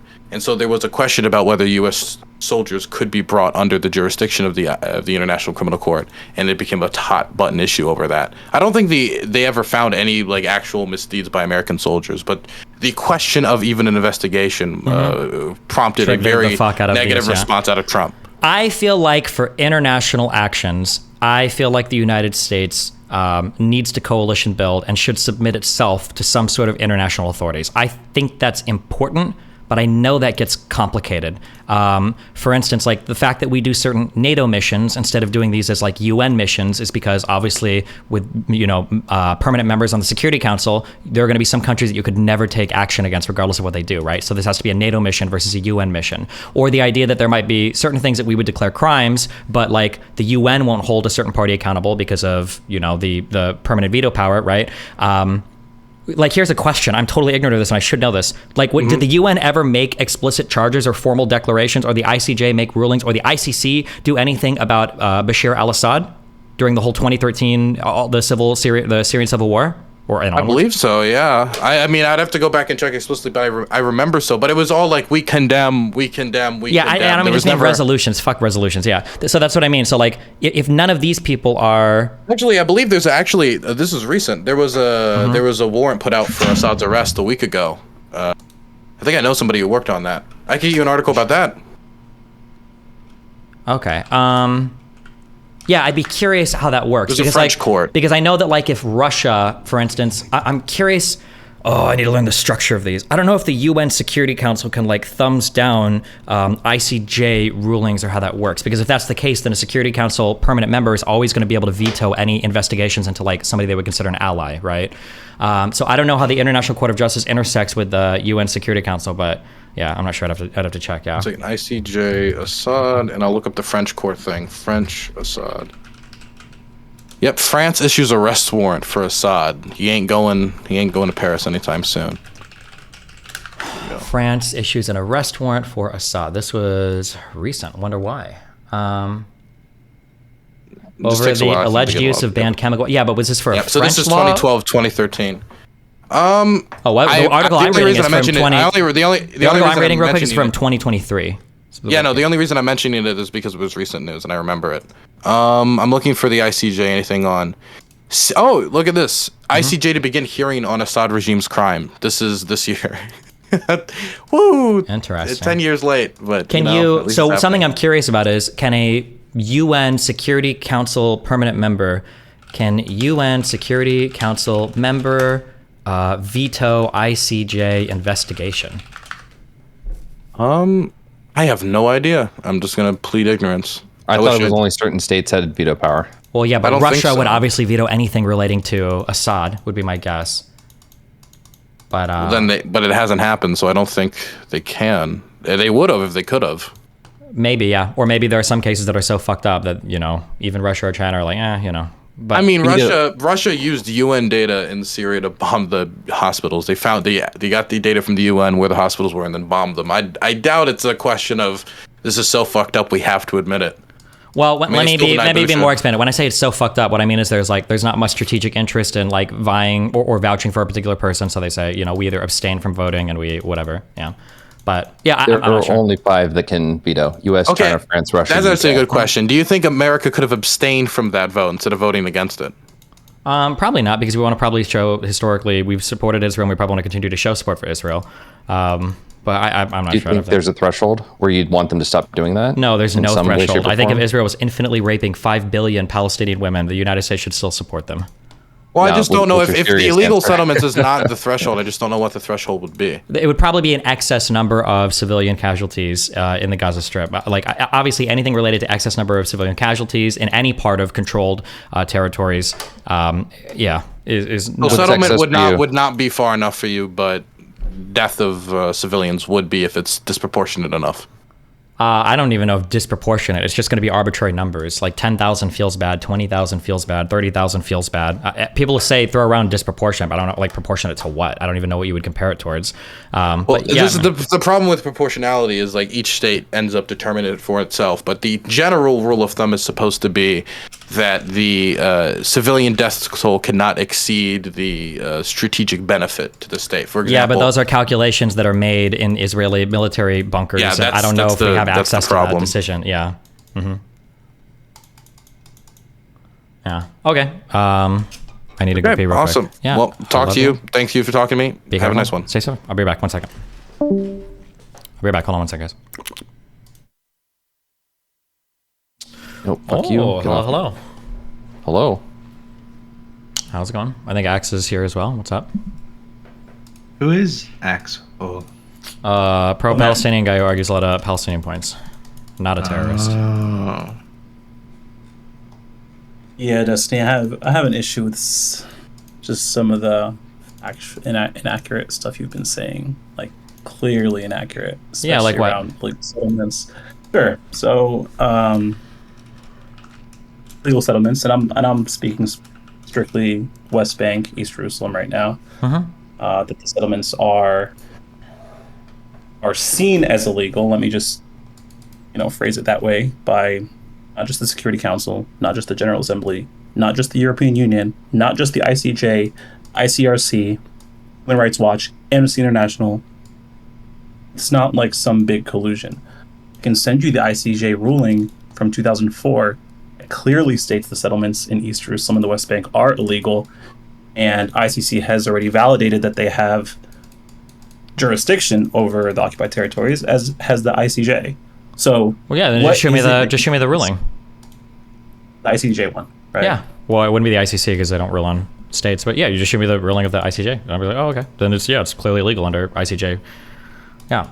Fantastic. Okay, let me just DM you real quick. Before he sends it, what would you find in there that you think would make you disavow it?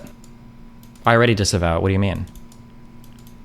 Wait, so you said send it, but you're already going to say, I don't agree with this. Oh, I thought you meant the settlements. I already disavow the settlements.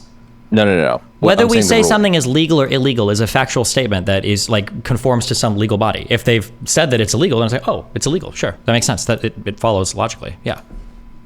Okay, this is a pretty long report that I just sent you, so I'm going to direct you to page 51, paragraph 120. Page 51 on the PDF, not on the actual. Page 21 of the thing. Yeah, 51, and start at paragraph 120, and you can read from there. And the conclusion. Wait, hold on. I'm so confused. 1 second. Page 51 of the PDF, you said? Yes. Okay, what am I looking for? Paragraph 120, as regards these settlements, the court notes that. There. As regards the court notes that the route of the wall as fixed by the Israeli government includes within the closed area, see paragraph 85 above, some 80% of the settlers within the occupied Palestinian territory. More of it is apparent from an examination of the map mentioned in paragraph 80 above. The wall's sinuous route has been traced in such a way as to include within that area the great majority of Israeli settlements in the occupied Palestinian territory, including East Jerusalem.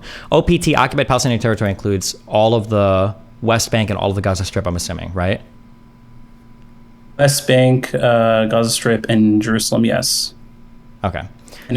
As regards these settlements, the court notes that Article 49, Paragraph 6 of the Fourth Geneva Convention provides the occupying power shall not deport or transfer parts of its own civilian population into the territory it occupies. That provision prohibits not only deporting or forced transfers of population, such as those carried out during the Second World War, but also any measures taken by an occupying power in order to organize or encourage transfers of parts of its own population into the occupied territory.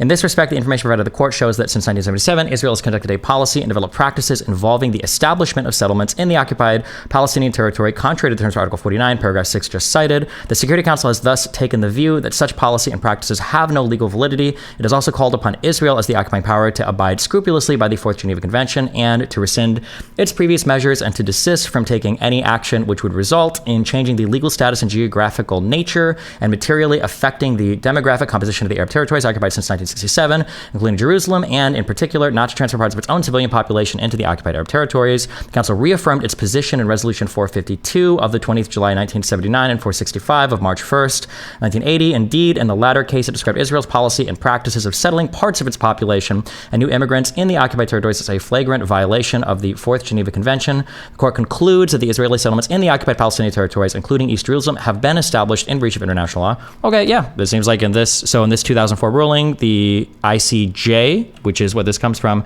Correct. Yeah, seems to have. Is this a ruling or? Yeah. It's so this they give their opinion on the case. This is before Palestine was deemed a state. Hold on, wait a second. Recently, this says advisory opinion. Which ruling was this an advisory opinion to? This was mainly around the wall being illegal. The wall that started being built during the Second Intifada. Sure. Being okay. Illegal, so let me ask one more time, super easily. Do you have anything from the ICJ? So that wasn't what you said it was. Do you have anything from the ICJ where a ruling has been made saying that the occupation of the territories was illegal? So, okay, let me be clear. Mm-hmm. It is of the ICJ's opinion that the settlements are illegal. True or false? I don't know if that's the case. That's what they just said. That's what you just read.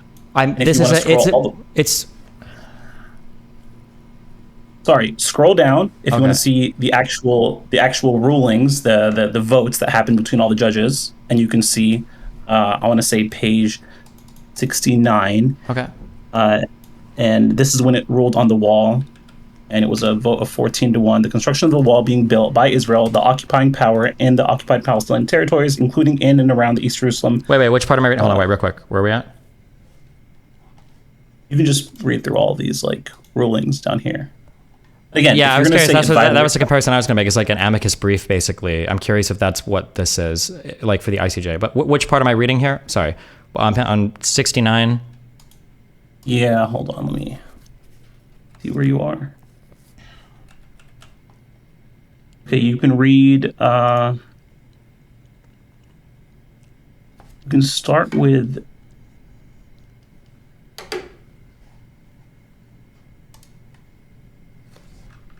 So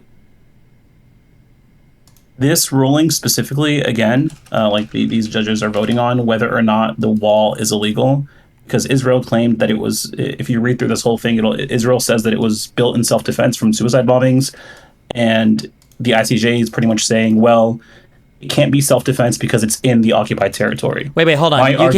Hold on. I'm so sorry. Okay, I'm just trying to be clear that you're saying that. Can you repeat what you just said? I'm saying You're saying the ICJ is saying something. Is an advisory opinion? Is it does this work in the ICJ the same way that works in U.S. courts, or it might be the case that what you're saying is true, that an advisory opinion is an advisory opinion that's solicited of the court and given by the court, and the court has made this declaration on this, or is this like an amicus brief where somebody has written into the court and said like, oh, here's like my opinion on this. This is what I would advise. How do advisor work? Yeah. Sure. Let me be very clear in what I'm saying and what I'm reading from this.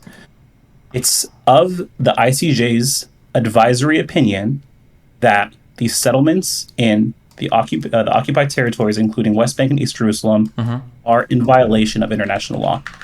That's what I'm saying. Based on what we read on page 51, paragraph 120. That's what I'm saying. Now you can say, oh, well, that's not an official ruling, but this is their opinion on the matter.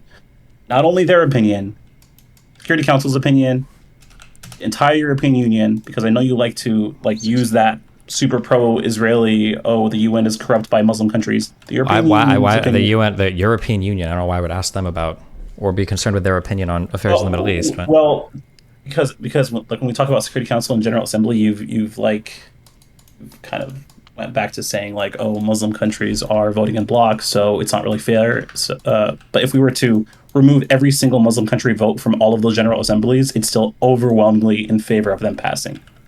Okay. So it's just a bad argument. It's like a super pro-Zionist argument I hear all the time.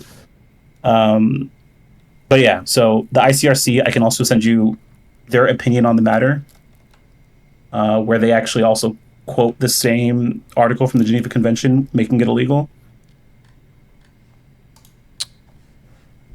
And I honestly think this is even Jesus. Sorry, I just want to say if this many international orgs, not just the UN, as we're seeing, believe it's illegal, whether or not somebody's been prosecuted or not, they believe it's illegal. That is where I take my, I guess, information from, right? That's why I would say it's illegal. Okay. I mean, like, if the ICJ is saying that it's like illegal, then yeah, I mean, I would say that like, yeah, obviously, yeah, it would be illegal, right? Okay. So was that satisfactory? Like the page 51, paragraph 120 of the court concluding that the settlements are illegal? It seems to be. If I don't hear a counter argument for this, and it might be, yeah, sure. Sure. Okay, yeah. Take your time, find a counter argument, send it back to me if you want. But that was one, the settlements that I want to talk to you about. The two that you've been saying for the past few days, or not few days, really just today and maybe yesterday, is that Arab countries never recognize 242. I don't know if you still believe that or you're just like rambling. I don't know. No, of course they didn't. Initially, no, of course not, right? Okay. So I want to talk to you about mainly the peace processes. Not interested in talking about Gaza right now. I rather focus on the peace processes, every attempt at peace that's happened between Israel and Palestinians or Arab states. And I'm going to show you why Israel has never made concessions. Palestinians have only ever made concessions. The argument of security is baloney. And you had mentioned, I think last time we spoke, you said something about no one ever starts from 67 borders, which is actually included in the Declaration of Principles of Oslo and the Camp David Summit. 242 is explicitly mentioned as the basis. So, given all that, and those are all signed by Israel, by the way, and the U.S. and Russia and the Palestinians. But given all that, 242 is clearly the basis. Okay, that's fine. You can say that, but if you go and look at every single one of those negotiations, none of those started with 242 borders. So I don't know what the point of saying they were part of the Oslo Accords. Like, they used 242 as the foundation of, like, we need to come to a situation that's, like, fair and equitable for the Palestinian people. But it didn't explicitly say, like, we're starting at the 67 borders. That none of those negotiations started there. Do you acknowledge that? Destiny, you're... Hold on, wait. I'm trying to do a thing because people do this to me. Wait. No, hold on. I have to get, like, actual yes or no's from people. Do you acknowledge that not Camp David, not Oslo Accords, none of these things started with the negotiations at the 67 borders? Do you acknowledge that? I don't acknowledge that. I say all of them started on the basis of the 67 borders, but Palestinians have always, on every single major issue, refugees, settlements, borders, have been willing to make concessions. Always. Palestinians have been making concessions. Oslo was a sham. Wait, hold on. Did any Palestinian leader go into these negotiations expecting the 67 borders to be the start of the negotiations? They expected to get equal land swaps based on the 67 borders. Says who? They admit. What do you mean, says who? I mean, if you look that was never the case. It was 91%, 93%, 95%. It was never 100%. That was never a stated goal. I don't believe in any part of the... Or if you can show me where that was a stated thing, I'd be curious to see that. Hold on. Okay. Let me step back a little bit, okay, because we're just jumping into like 5 different proposals at once. Since the mid-70s, the world governments had agreed that a just solution, and if you want to disavow the UN, that's fine, but the UN is why Israel has a stake. Hold on, wait. No, Israel does not have stakes at the UN. They have a stake because they fought and battled for it. Number one. Number two, I'm not here to disavow the whole UN. I don't know why you're poisoning the well on this, okay? It's one issue at a time. Okay. You're specifically talking about whether or not the 67 borders were the foundation for negotiations for any of these peace deals. And you said, you brought up the Oslo Accords, and you brought up Camp David as examples of this is where the 67 borders were used as a starting point. And then I asked you, really? Have any of those negotiations begun with the 67 borders? And you're not really answering because the answer is obviously no. Yes, they have. Here, I sent you the actual document of the first the Declaration of Principles for the first, the one signed in 1993. You can see page 1 is signed by U.S. and Russia. Page 2 is signed by Israel. Page 3 is signed by the Palestinians. If you start on page 4, where it says aim of the negotiations, and you can just read from there if you would like. The aim of the Israeli-Palestinian negotiations within the current Middle East peace process is, among other things, to establish a Palestinian interim self-government authority, the elected council, the Council, for the Palestinian people in the West Bank and the Gaza Strip for a transitional period not exceeding 5 years, leading to a permanent settlement based on Security Council Resolution 242 and 338. It is understood that the interim arrangements are an integral part of the whole peace process and that the negotiations on the permanent status will lead to the implementations of Security Council Resolutions 242 and 338. Okay. Yes, that is the aim of the negotiations. That's my argument. Like, period. That's what I'm saying. So your read of this is that all the negotiations then are starting at the 1967 borders. No, that's not what I'm saying. I'm saying my read of this is that is the goal. The aim is 67 borders. And what I'm saying is Palestinians have always been willing to make concessions based on the reality on the ground. Israel continues building what we just acknowledged are illegal settlements, making this reality impossible. Hold on, wait. Hold on. Let's just very, very carefully, one at a time. Okay. Also, let's start with also. Yeah, we can talk about also. No. Let's just talk about what you've just read to me, okay? What part of this says that the negotiations will start with the 1967 borders? I think the aim of the negotiations is basis of what this negotiation is going to take place. Like, I don't understand what you're saying. Are you looking for? You're using this to say that the 67 borders were a starting point with 100% land guarantee. That was a starting point of negotiations. No. I'm using UN Security Council resolutions and UN General Assembly resolutions saying that it's the starting point. I'm using this as kind of like in full context of those resolutions saying, okay, this is the aim of our negotiations. Because again, every single year, the General Assembly votes on this. and it reaffirms every one of these security councils that says what the solution should be, meaning that should be, in my interpretation, the starting point. So the starting point. Hold on. Specifically, I'm gonna keep recentering this back. So I think the answer is no. You don't have this, or you overstated your initial position, or I don't know why we keep running around this. You stated that the starting positions of negotiations were the 67 borders, and then you linked me this to justify that. Correct. That's what I'm saying. Okay. So my question, very clearly, then, is what part of this says the starting point is 100% of the land that Israel had taken in 1967? Oh, wait, sorry. Repeat that sentence. You're saying what part of this is shows that the negotiations began with Palestinians assuming we're starting at 100% of the land that Israel conquered in 67? Based on what is in 242. Is that not a fair assumption to make? If the resolution 242 calls for like the green lines, is that not a fair to like make the connection that okay, the two states are going to be within? So here was the other issue that I brought up. One is I don't know if 242. I was going to check. I don't know if 242 called for the resolution being a 100% land guarantee to the Palestinians. Number one, I could be wrong, but then number two. Mention the Palestinians at all. Mention the Arab states. Okay. Then that already is a weird pivot to because in the context of every other resolution that has passed and the General Assembly resolution that's passed every single year on the question of Palestine, clearly they're referencing those borders as being for a Palestinian state. Okay. That's the first part. And the second part was, this isn't really 100% related, so we don't have to bring this up. But my initial point was that 242 hasn't even really been supported by the Arab states. Maybe like in the future it was, but yeah. 2002, 2007, 2017, every single one of those years, the Arab League, all 22 Arab countries have guaranteed security and peace with Israel if Israel is willing to create two states based on 242 and wait. When was the first year that you brought this up? What do you mean? When did you say they started supporting 242? I mean, your first year you listed was 2002. Palestinians, right? Palestinians started supporting. Palestinians accepted 242. I believe in sometime in the 70s. Syria accepted it sometime. I don't know the exact dates, but I know Egypt accepted it in the 70s. Jordan, they all kind of accepted it at some point.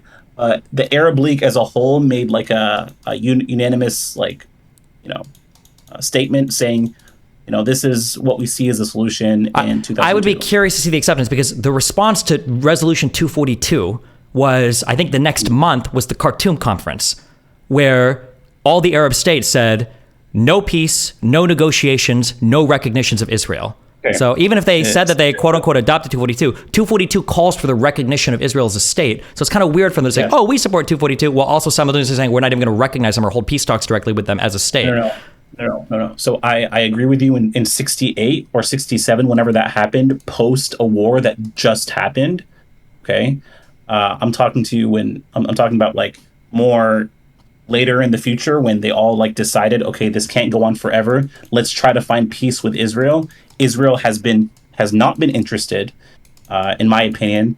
Oslo, I want to talk about Oslo for a bit before we like go to anything else. Okay. Oslo never calls for a Palestinian state, period. You'll never see those words in Oslo. You'll never see the words in Oslo of removing settlements. You'll never see the word in Oslo of two-state solution. You won't see that. Oslo, in my opinion, was a joke. Arafat was desperate for recognition because he got cut off by all the Gulf states for supporting Saddam in the Gulf War. All the Gulf states cut him off financially. He was desperate, so he was willing to do anything for the Israelis to make a deal. Okay? When he did make a deal, he said, this is the way Yitzhak Rabin looked at it, he will be the enforcer for us in the West Bank and the Gaza Strip. It's now on him. We don't have to police those areas that we don't want. We'll break it up into area B, A, B, and C. He can take care of area A with the idea that we'll eventually negotiate. But the fact that Oslo never once calls for two states is crazy to me. That's why he got so much hate and so many of his advisors had left him. I don't know about Oslo- all of that. We can go look into specifically the last part. But like when you say Oslo didn't establish a second state or do that, yeah, the Oslo Accords, the first Oslo Accords, they were supposed to be temporary. The point was to set up a Palestinian government and start slowly transferring control back to the Palestinians or to the Palestinians from Palestinian territory. No. It was look how is you'll never find Yitzhak Rabin ever recognized, and he actually used this in a lot of like his statements saying, I never recognized a full Palestinian state. I was going to give them less than a state. Hold on, That was wait. Of always course their they didn't goal. recognize. That wasn't the Oslo Accords one. That was the first step. It was a transitional agreement. I'm saying this was never what I'm trying to argue is this was never meant to be resulting in a Palestinian full-fledged nation. It was never the goal because it's never discussed in any of these documents. All it ever says is, oh, we'll talk about this later. It never even says the end goal is to create a Palestinian state. Like, that's not even like, okay, I would even accept that, right? If somewhere said, we're going to negotiate this stuff with the end goal being 2 states, I would have accepted that. But that's never said. No, why that? This argument is wholly unconvincing. Of course, it's never said. It's step one of the process. The first step of the process, because they haven't ironed out everything. Hold on, you just rambled on a bunch of crazy shit, okay? The whole point of the first Oslo Accords was it was an interim process. They were going to put a 5-year period where things were being transferred slowly to the Palestinians. The Palestinian Authority was created so they could have a government. They started to hand over security to them. And the goal was that in 5 years, they would come to a more permanent solution. For you to be like, they don't reference a 2-state, they don't reference, yeah, no shit. It was a temporary agreement. There was nothing permanent established in that. And then for you to say that Rabin was never going to do this and blah, blah, blah. Didn't Rabin literally get fucking assassinated for moving forward on this process? If he was like trying to fuck the Palestinians... Yeah, he got assassinated for giving any sort of governance to the Palestinian Authority. And if you look at the before Oslo started, if you see the letters that were shared between Arafat and Rabin, I don't know if you've seen those letters, which Arafat gets roasted for. He sends like a 1.5-page letter saying, we denounce violence, we recognize Israel, we recognize Israel's peace, we regret all these things. And then in response, Rabin says, oh, we recognize the PLO is representing the Palestinians. That's why I think it's a joke. It was never like a 2-sided thing. It was all about Israeli security, never about Palestinian security. What do you mean? It's literally transferring security of the regions over to the Palestinians. That was the whole point of like creating the Palestinian Authority and their local police. What do you mean there was nothing? Well, no, but the police for who? The police for the Israeli military? No, like, for the Palestinians, for the Palestinian Authority. They were supposed to. Sure. What I'm saying is that all of the assurances that that Yasser Arafat was supposed to take care of was thwarting any kind of violence against Israelis. What I'm saying is there was never talks of thwarting Israeli violence against Palestinians. That's why a lot of people have seen this agreement. No, that has nothing to do with why people saw this agreement as bad. Because they didn't write, we'll stop killing Palestinians? What? No, of course not. What do you mean? Okay, why do you think Oslo failed? What is your opinion on that? Like, why do you think it just didn't work out?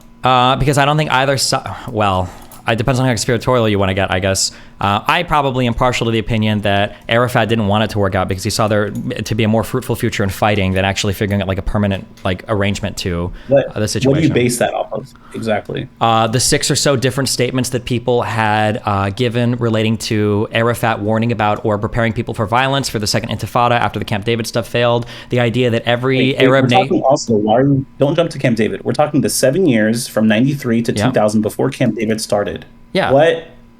What happened, or why do you think that failed? I'm not saying what he said, during Camp David, or what the conspiracies are of why he wanted to start the second Intifada.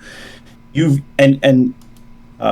said a lot that you don't care about quotes, because I have a plethora of quotes from Israeli leadership during that time I can share with you, but I'm not going to because I don't see the relevance. I'm looking at documents, resolutions, what was actually happening on the ground, like the continuous building of settlements or expanding of existing settlements, as you would call it. Why specifically? I don't know specifically from 93 to 2000. I don't know specifically why they failed. I know that settlement expansion was slowly decreasing in the West Bank. Even under Netanyahu, I don't believe they authorized any new expansion settlement. It might have just been one of those things where talks just weren't producing what they wanted, or it was taking longer than it needed to. But then eventually they rolled into like the Camp David talks, I believe. Okay, so let's look at all the talks as like one block then, because it did roll into the Camp David Camp David summit, and at that point, again in the trilateral statement that was made by by America, Israel, and the PLO, we are going to try to make a solution based off of 242 and 338, right? And they started talks again, and at that time, the Israel Foreign Minister Shlomo Ben-Ami, who was the lead negotiator, said himself, if I was a Palestinian, I wouldn't have accepted what was offered at Camp David, let alone Oslo. That's fine, but there's like a ton of other. First of all, I would like to see that quote. Actually, I'm curious. That's why I don't want to get into quotes. No. I just want to see the context of that statement. I'm curious because it seems to me that from everything else that I see peripheral to that, from Egyptian leaders to Saudi Arabian diplomats to everybody else, it feels like the Camp David offering was like pretty good. That people were surprised, and then the Taba Summit was really good, and people were surprised. But maybe I'd be curious to see the context of that quote, where somebody's saying like, "Oh, I saw Camp David, and I would never support that. That was a horrible deal." The context of the quote by Shlomo Ben-Ami was he was saying that the Palestinians. No. Wait. Hold on. I don't know what you're summarizing for me. Just show me where the quote is. Where is it from? Or I can look for it if you want me to. Shlomo I can Avi or whatever. What was it? Shlomo Shlomo Ben AMI, and so I can send you an article that he wrote if you would like on about Camp Oslo David in general, or on Oslo. If you just the slow tragic death. I mean, you can read through this, and he even like acknowledges that in his words. Oh wait, I think we've read this exact article on stream. Sorry, what? I think we actually read exactly this on stream. So this is where he basically said Yasser Arafat was meant to be a subcontractor for Yitzhak Rabin during Oslo, and Oslo was basically a joke. He thinks that the Palestinians messed up in not accepting Clinton parameters. Hold on. Your phrasing of that is unbelievably wild. Okay, but just read through it. I'm going to read exactly what you just said. So you said that Israel wanted Arafat to be a subcontractor of them or whatever. That's what you just said, right? That's how Yasser Arafat saw the requests being made. I'm just reading the article you've given me, and I think we've read this before on stream. At the time, Israeli Prime Minister Yitzhak Rabin hoped that PLO Chairman Yasser Arafat could stem the rise of Hamas and Islamic Jihad and assist in quelling the intifada that had been raging in the West Bank and Gaza since 1987. But Arafat, wary of being perceived as a collaborator, refused to become Israel's security subcontractor. What do you think this sentence is saying that's unreasonable here for an expectation from Israel? That if you're going to be the leader of your government for a Palestinian people, you need to quell the extremist terrorist factions of your society? Do you think that's an unreasonable position from Israel there? I think that's an absolutely reasonable position, but I also think it'd be a reasonable position if there was something stated in the inverse as well. Like similar to Hold on, Israel doesn't have radical terrorist factions as part of its state or government. I disagree. Okay, I'm sorry. Can you give me an example of that? Can you give me an example that's similar to what? I would say a lot of settlers. Do you think that they're okay? Settlers are one. If they get caught, they're prosecuted by Israeli. Bullshit. I mean, we've already reviewed settlers like literally getting away with murder. Hold on. And not ending up. We've seen things where it's been fucked up. Yes. Who's better at prosecuting their own? The PA or Hamas or the IDF? No, absolutely Israel. Okay, so don't play this bullshit game of like, oh no, they never do. Okay, Hamas, and I don't think the PA ever prosecutes their own. I'm open to being correct on that if that's the case, but they don't ever. So to compare those two is kind of bullshit. They do. Actually, one of the Israelis intelligence agencies even said that PA had arrested roughly 40% of terrorists since I think this was in 2016. Okay, I would be curious to see that, because my understanding is the thing that Palestinians do best is they kill other Palestinians when they think they're collaborators with Israel. It happened a lot during the first and the second Intifada. Hamas definitely doesn't arrest their own. The PA might in the West Bank, hopefully, although they also have the Palestinian Martyr Fund, although maybe you've got something prepared for that. But okay, You're telling me that it's not fair for Israel to say, hey, as we make these negotiations, you need to make sure that you're quelling the extremist parties in your Palestinian Authority government that are pro eradication of Israel. Do you think that's an unfair statement for Israel to make because Israel's not saying, and we'll do a better job at holding our own accountable or whatever? Is that? No, I think it's a fair statement to say, but I think the absence of even calling for a Palestinian state in Oslo just to me makes it this is, and not only that, by the way, I don't want to just stick on that, but also forget building settlements wasn't against Oslo, because I agree it wasn't in the letter. It was against the real quick. idea. I just want to fact check this first time. So in the Oslo Accords, there's no reference made whatsoever to permanent arrangements by the end of this, or that's the goal. What are they transitioning to? Prove me wrong. Find anywhere where it calls for an independent Palestinian state at the end of this. Among the notable outcomes of the Oslo Accords was the creation of the Palestinian National Authority, which was tasked with the responsibility of conducting limited Palestinian self-governance over parts of the West Bank and the Gaza Strip, and the international acknowledgement of the PLO as Israel's partner in permanent status and negotiations about any remaining issues revolving around the Israeli-Palestinian conflict. What does that mean? Again, the way I interpret it is there was no call for an actual state, just a self-governance where Israel doesn't have to do a lot of the dirty work in quelling, quote unquote, these terrorists. When we say dirty work, you mean the dirty work of administering a government to a people, right? That's just to be clear. When you say dirty work, you mean running a country. No, that's not what I mean. I mean being able to occupy Area C and not having to worry about attacks from Area A. Okay, the first phase includes the withdrawal from Areas A and B. Redeployment from Area C would follow in subsequent phases. Article 11.3 states, Area C means areas of the West Bank outside Areas A and B, which, except for the issues that will be negotiated in the permanent status negotiations, will be gradually transferred to Palestinian jurisdiction in accordance with this agreement. Is this not, when they refer to permanent status negotiations, what are they talking about? It's too vague. And the problem of course it's vague because we don't know what it's going to look like yet. Yeah. It's not even called. Why can't it? Okay, so why doesn't it say negotiate in a permanent Palestinian state? Because this is Oslo. No. Anywhere. Okay, if this is the whole argument line here, this is wholly unconvincing. That because of course this is the first part of the negotiation. It is literally the transition process. Yeah, of course they're not making any hardcore commitments to anything here, right?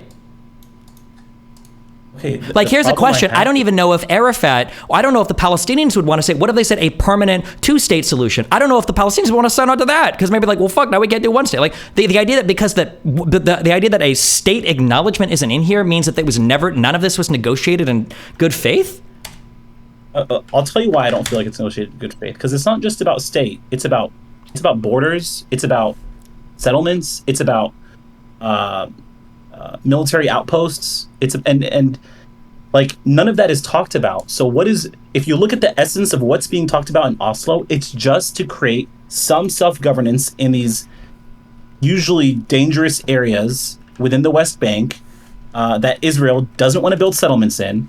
That's why they clear. Yes. I mean, yes. Nothing that you're saying is not even out of the norm. Wasn't this literally the blueprint for the creation of the entire Middle East after the Ottoman Empire collapsed? The whole point was you had mandates on territories, and the British and French said, listen, there's a mandate for Palestine, there's a mandate for Iraq, there's a mandate for Syria. You guys will slowly transition here, create some fucking government, and once you guys can run your shit on your own, we'll hand it over to you. Yeah, this is the blueprint for doing stuff like this. I don't even know if this is out of the norm.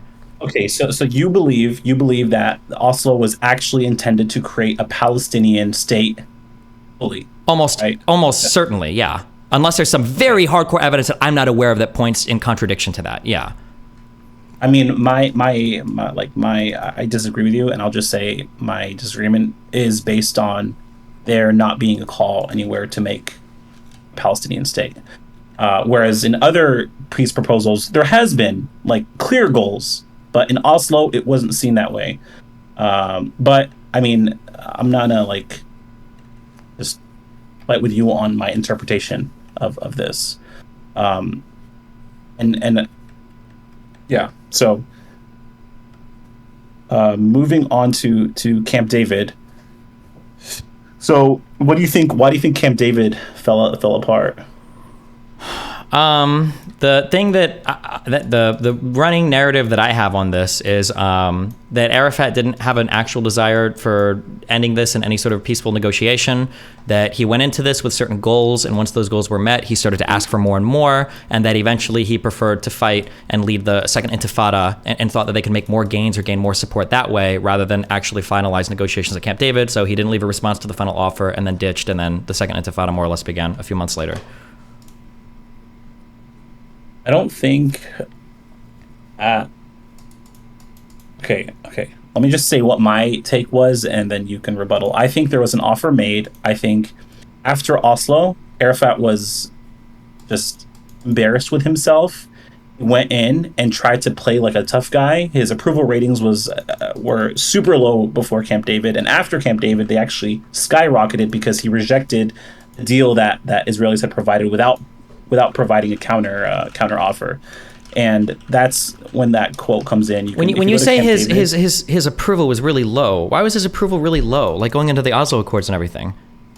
Because a lot of Palestinians saw that you're trying to negotiate with Israel and they're expanding settlements. That's essentially the essence of why Palestinians were upset with Oslo. Like, weren't they upset? No, I'm asking why they were upset with Arafat.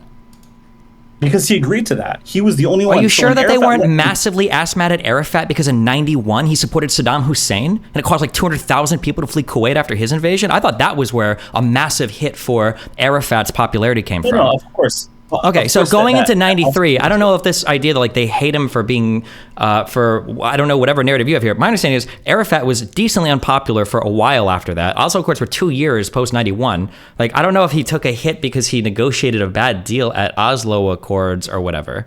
I mean, that's what I've that's my take on it. My take is he negotiated a bad deal because. And it's widely known he negotiated a bad deal because he went there with no lawyers. He was there with one other person in negotiation of Oslo, and he was doing it behind the scenes, out of the view of like the Palestinian National Council that was supposed to be negotiating hard for what they want. Yeah, but people blame this on Arafat as being a shitty leader or being greedy or not actually trying to reach any resolutions. He's absolutely a shitty leader. I'm not saying otherwise. I think the only good thing Arafat ever did in his time was bring the Palestinian issue to the. Well, wait, hold on. Wait, now it feels like you've changed. Maybe I'm misunderstanding. It feels like you've changed your whole argument now, because it sounded to me like initially you were saying Arafat went here arguing in some kind of good faith, but was getting fucked by Rabin, who didn't want a state at all. No. Okay, sorry. Rewind on this and give me the narrative on this. Terrible. No. Okay, so I think we think Arafat is terrible for different reasons. I think Arafat was terrible because he was exiled in Tunisia after the Lebanon War. He was so desperate. The first Intifada had started without any influence of the PLO, and the Gulf states stopped sending the PLO money. He was so desperate for a deal. A lot of people say this. You can read some of his advisors talking about this, like Edward Said. He was so desperate for a deal that behind everyone's backs, he was negotiating with the Israelis and giving them so much concessions, and the Israelis were realizing, oh wow, like this guy's basically giving us what we want. Let's just bring him to the table and talk to him and get what we want out of him. He went with none of his lawyers. He negotiated pretty much on his own and kind of fucked the Palestinian cause. It's his fault. And you can say, well, it's the Palestinians' fault for I guess, making him our leader, and I wouldn't disagree. Wait, okay, so who was responsible for the principal failings in 93 and in 2000 with 93? I think the 93 should never have happened. I think Israel had took advantage of the situation, but it was absolutely Arafat's fault for even agreeing to what was offered. So in 93, he should have pushed for more? 93, he shouldn't have agreed to the ridiculous terms. He should have had in writing. There weren't even any ridiculous terms set. It was just the creation of the Palestinian Authority and transference of security. You need to read more into Oslo. Okay, tell me what am I missing? I thought those were the big things that came from Oslo. You need to read about why he even went into Oslo to make this deal. Like what pushed him? Like he was literally like ousted by his entire all of his advisors. They were like, fuck this guy. He's an idiot. Like, we're trying to negotiate for what is ours based on what the entire world agrees on. So then why didn't the Palestinians have new leadership? That's a whole other problem. That's just like a answer failure. it then. I Well, mean, because he was the ones representing the sure, PLO I'll at the tell you- time. He'd been I'll representing the answer- PLO for I'll answer. decades, right? So why didn't they have new leaders? Yeah. it's you're treating Palestine like it was just this like unified country that was super happy. No, like half of the people were living outside of Palestine. The leadership was in Tunisia. The advisors were in the U.S. There was someone living in the West Bank. Some were living in Lebanon. It was a mess. It wasn't, the most straightforward way to operate. And I'm not saying that's Israel's fault or America's fault. I'm saying that's just a matter of fact, right? I don't know. That was I don't even know what the point you situation. just made was. So Palestinians are too stupid to pick leadership, or? No, it's not that. It's not about picking it. Like Arafat convinced the Americans and Israelis that he's the only one that can make a voice for the Palestinians. There was never like a Wait, so you're clear telling me the consensus. Palestinians wanted different leadership, but Arafat just stole it from them? Or No. That's all I'm saying. I think the Palestinians were too forgiving of Arafat for too long. That's what I believe. okay, so then it's the yeah, we Palestinians' can fault. blame- We can blame the Palestinians. Absolutely. Okay, so then No, it's I- the Palestinians made a bad mistake with Arafat, who wasn't negotiating the Oslo Accords in good faith, but this was Agreed. Israel's fault? No, it's not Israel's fault. This So is the I thought you said Palestinians' Rabin fault. was trying to undermine it and fuck it up the whole time. No, I'm saying Rabin was taking advantage of the situation. And smartly so. Like if I was Rabin, I would have done the same shit. I was like, okay, this guy's desperate. The whole world is shunning him. The Arab world is shunning him. Let me now finally deal with this Arab-Israeli conflict that's been going on this occupation that's been going on for decades, and use this as like a show that I'm trying to make peace.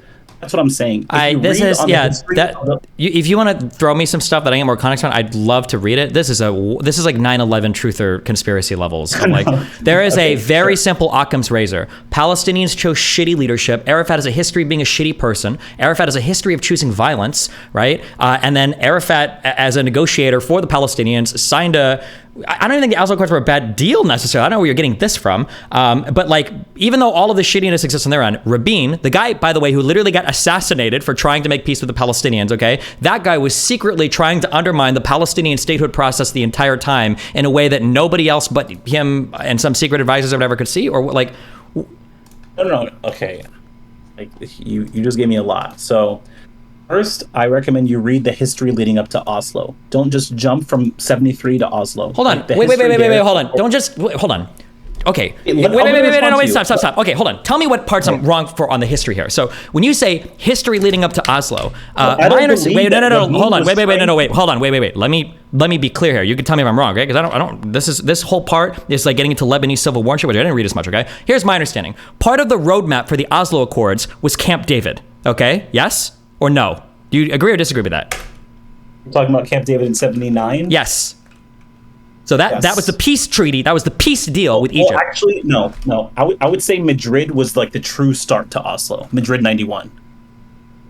Okay, if you want to say that, that's fine. I remember reading that 79, the Camp David Accords are what the Oslo Accords were based off of. But if you want to say the Madrid Conference in 91, that's fine, because that also led to a bilateral peace treaty with Jordan as well in 94, I think, right? So Camp David happens in 79, okay? 91 is the Madrid Conference, okay? When you say history, what's leading up to the Oslo Accords? Oslo Accords were in 93. I'm pretty sure 87 to 93 was the first Intifada, and Rabin probably wanted that to stop, right? So Arabs are protesting, Palestinians are protesting within Palestine, within Israel. It's not as fucked up as the second Intifada. There's a couple bad things, but whatever. And then to cap this off, in a search for peace, instead of blowing everything up, Rabin was like, okay, well, let's do the Oslo Accords. And this was the conversation that happened. And then between Arafat and Rabin and Clinton mediating, this is what was signed. What part of the history here am I missing that shows that Rabin is this like evil operator that's trying to undermine Palestinian peace the entire time? So again, I think Rabin wasn't trying to undermine. I believe Rabin never offered a Palestinian state. Hold on, wait. That's what I believe. You said he wasn't trying to I don't undermine. think he I was trying thought to earlier. undermine I thought in terms of Oslo. Okay, I thought earlier you told me that his whole goal with Oslo was to deny Palestinians a state. Did you not? Did I misunderstand? No. Okay. Okay, Let me be sorry. clear. Okay, let me I re-understand. don't think Rabin was trying to undermine the terms of Oslo at all. Okay. 100%. I don't think he was trying to like. Do you think it was negotiating Oslo in good faith? I don't. Okay, where do you get I that don't. feeling from? Well, based off of one, the settlements continuing to get built and nothing calling them out, nothing of importance, nothing called out in any of the resolutions. Hold on. When you say the settlements continuing to be built, the expanded. Correct, because the construction of new settlements stopped. Okay, and then the permits issued to settlements being built cut by like 70 to 80%. Okay. Listen, if you plan on giving Palestinians a state, and you're building thousands of new homes in these existing settlements, like, I agree, it wasn't against their terms, which is why I said the terms were bullshit. But as a Palestinian, you see this, you're like, what kind of dumbass leadership do I have to agree to this? What do you mean? There are already settlements that Israelis own. Do you think they gave a fuck that they were building more houses in the settlements they already had? The bigger deal was probably stopping new settlement. I disagree. I disagree. Not only do I disagree, I don't think you'll find anything that supports that opinion. Palestinians were angered that more houses were still being built, and that's why the Oslo Accords didn't end with a permanent government. I don't think you're going to find any of that anywhere. Wait. Find what exactly? Tell me what you need to see to know that Palestinians thought that Israel was undermining Oslo not undermining Oslo, but undermining a two-state solution by building settlements. What evidence would you need to see? You're telling me from 93, American leadership, from 93 to 2000, it was building more houses on existing settlements were the things that prevented the Camp David Accords from being completed successfully? See, you're moving the goalposts now. You said, if I can show you that Palestinians felt Israel had no interest in giving them a state based off of the settlements being built, which led to more violence and a lower approval rating for Arafat. Do you want quotes from Israeli representatives that were in the negotiations, or Palestinian, or Americans? What evidence would you Sure, need to you can see? show me. Yeah, show me. Tell me quotes, and we can start reading context, I guess. Yeah, we'll start reading, sure. Okay. What do you want to start with? You want to start with like Israel saying like, okay, yeah, that was like pretty fucked up, or you want Palestinians like Poles like Sure, whatever you got. Yeah, whatever you got, sure. Because the one thing that you linked to this article already I don't feel like the quote that you represented about, like, they were making it a subcontractor was anywhere near as unreasonable as you made it sound, which was Israel was saying, Rabin was saying, hey, you need to get these extremist factions under control if we're going to start handing this territory over to you. Because obviously, security is one of Israel's chief concerns at this stage in history when handing territory back to the Palestinians. So, yeah. Okay, let before you hone in, because that wasn't the quote I even wanted you to read. So let me first send you. Wait. What was the quote? Wait. Don't send me anything new. What was the quote you wanted me to read from this? Then can you tell me before we don't have to go to? No. I didn't tell you to open that article. I was telling you to. I didn't link you that article. Like, you just pressed it. No. I Googled it because you mentioned the quote, and then when you saw it on my stream, you're like, oh, yeah, that article. You said that when I saw it, and then I clicked it. I'm not even looking at your screen. I'm looking at, okay, so when hold on. Don't gaslight me. I've had this enough in my life, okay? Don't gaslight me. You saw the article on my stream, and you said, yeah, click that. You read the words of the title of the article before I even said them out loud, I'm pretty sure. So you definitely saw it. Okay. You told me to click it on my stream, okay?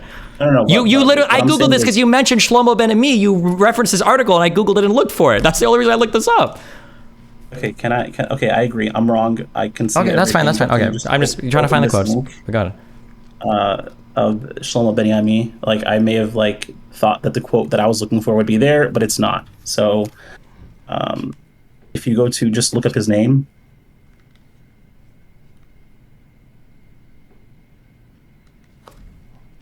Hold on. Look up. What am I looking at? Shlomo.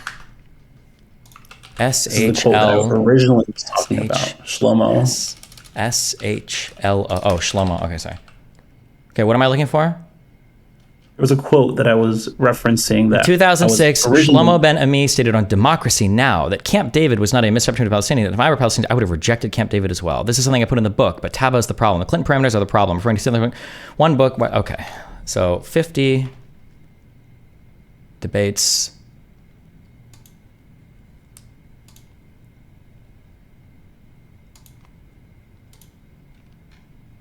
Some of the headlines. This is Democracy Now!, democracynow.org, What's the your War and friend? Peace Report. I'm Amy Goodman. What happens when a former Israeli foreign minister debates a scholar known as one of the world's foremost critics of Israeli policy? The answer is not what you may expect. Last week, Shlomo Ben Ami and Norman Finkelstein joined us in our Firehouse studio for actually a whole video of him exchange talking that about lasted this, close about to 2 Oslo, hours. about Camp Today, David, we bring you an Taba. edited version of what they had to say. Shlomo Ben Ami is both an insider and a scholar. Okay, let me just read for a sec. Hold on. Sure.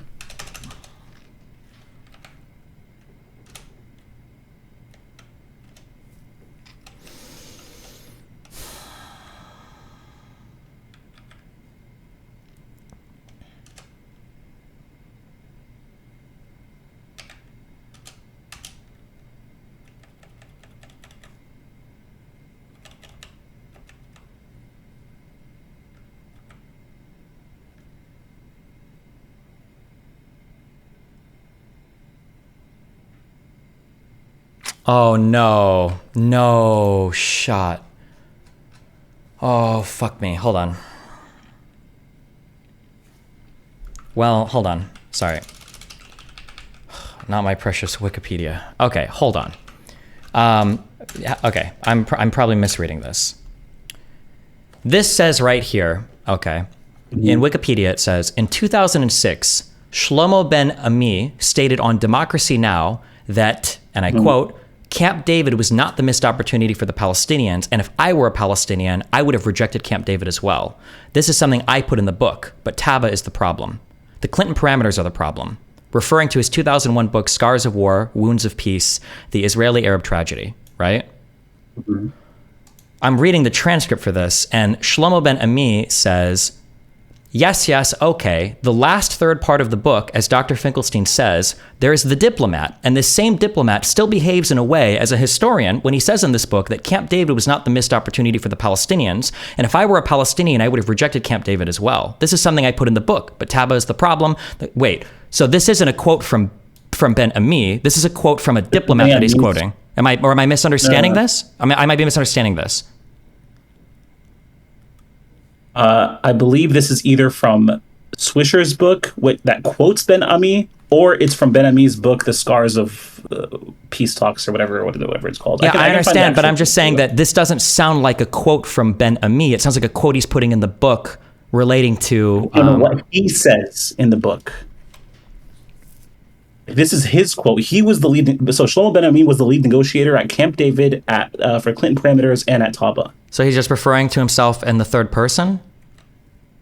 Yeah, or either that, because I remember I saw this a long time ago, this video, they're like debate, it's on YouTube, but Shlomo Ben Ami quotes, so somebody quotes Shlomo from their book as him saying it, but I'm sure we can find like the exact book where this came from.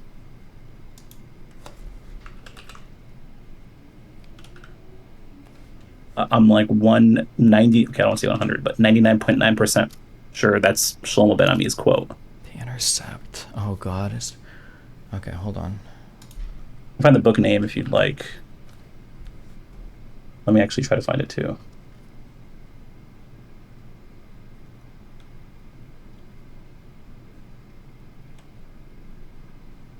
Will finding this quote change anything? Like your viewpoints on anything?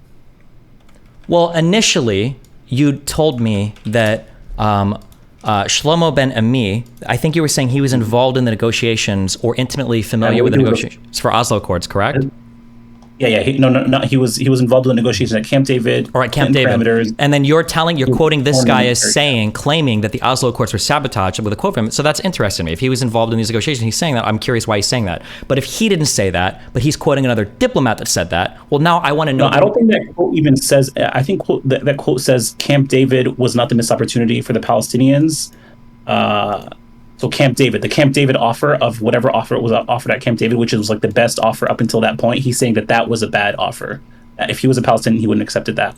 And hold on, we're not contesting that right now. What I'm saying is that the transcript of this speech says that, yes, okay, the last third part of the book, as Dr. Finkelstein says, there is the diplomat, and this same diplomat still behaves in a way as a historian when he says in this book that Camp David was not the missed opportunity for the Palestinians. So that's not Shlomo Ben Ami's quote, is it? No, it is. No, it is. It's 100% his quote. You should watch the video. You'll see what Finkelstein says. Shlomo's calling himself like he's a diplomat and he's a historian. And okay, let me just find this in the video then. Hold on. Perpetrated against the Israeli Arab community. Difference between what they say and my vision of things is not the facts. The facts they are that even Oh God, wait, is this thought video not the... Jerusalem having Oh. been acquired by war. It's very indifference I have the video if you want. I've got it. Hold on. gone, Movement acknowledging and they had no chance to and of Palestinian peace talks, including the Camp David and Taba talks. His me about the founding of Israel in 19 lost facing a ruthless Israeli army whose indifference between what they say and my vision of things is not the facts. The facts, they are absolutely correct in mentioning the facts and putting the record straight. We state, however tough the conditions and however immoral the consequences were for the Palestinians. I did want you to step back, Shlomo Ben-Ami, and give us an overview of the whole peace process, of which you were a part, a critical player in this, the Oslo Peace Accords in 1993. Okay, hold on, Can let me you talk listen to this. about what they entailed, why they failed? Well, the Oslo peace process was an agreement. It started as an agreement between two unequal partners. Arafat conceived Oslo as a way, not necessarily to reach a settlement, but more importantly to him at that particular moment, in order to come back to the territories and control the politics of the Palestinian family.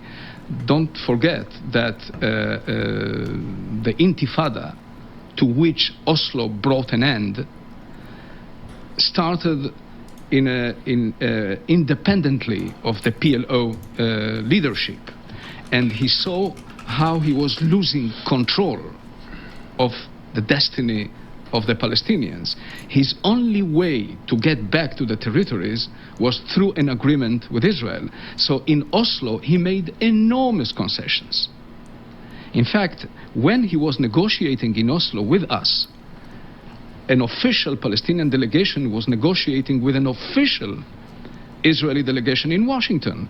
And the official Palestinian delegation was asking the right things from the viewpoint of the Palestinians: self-determination, right of return, end of occupation, all the necessary arguments. Whereas Arafat in Oslo reached an agreement that didn't even mention the right of self-determination for the Palestinians, doesn't even mention the need of the Israelis to put an end to settlements.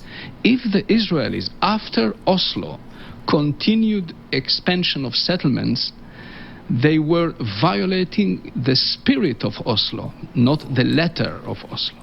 There's nothing in the Oslo agreement that says that Israelis cannot build settlements. So this was the cheap agreement that Arafat sold, precisely because he wanted to come back to the territories and control the politics of Palestine.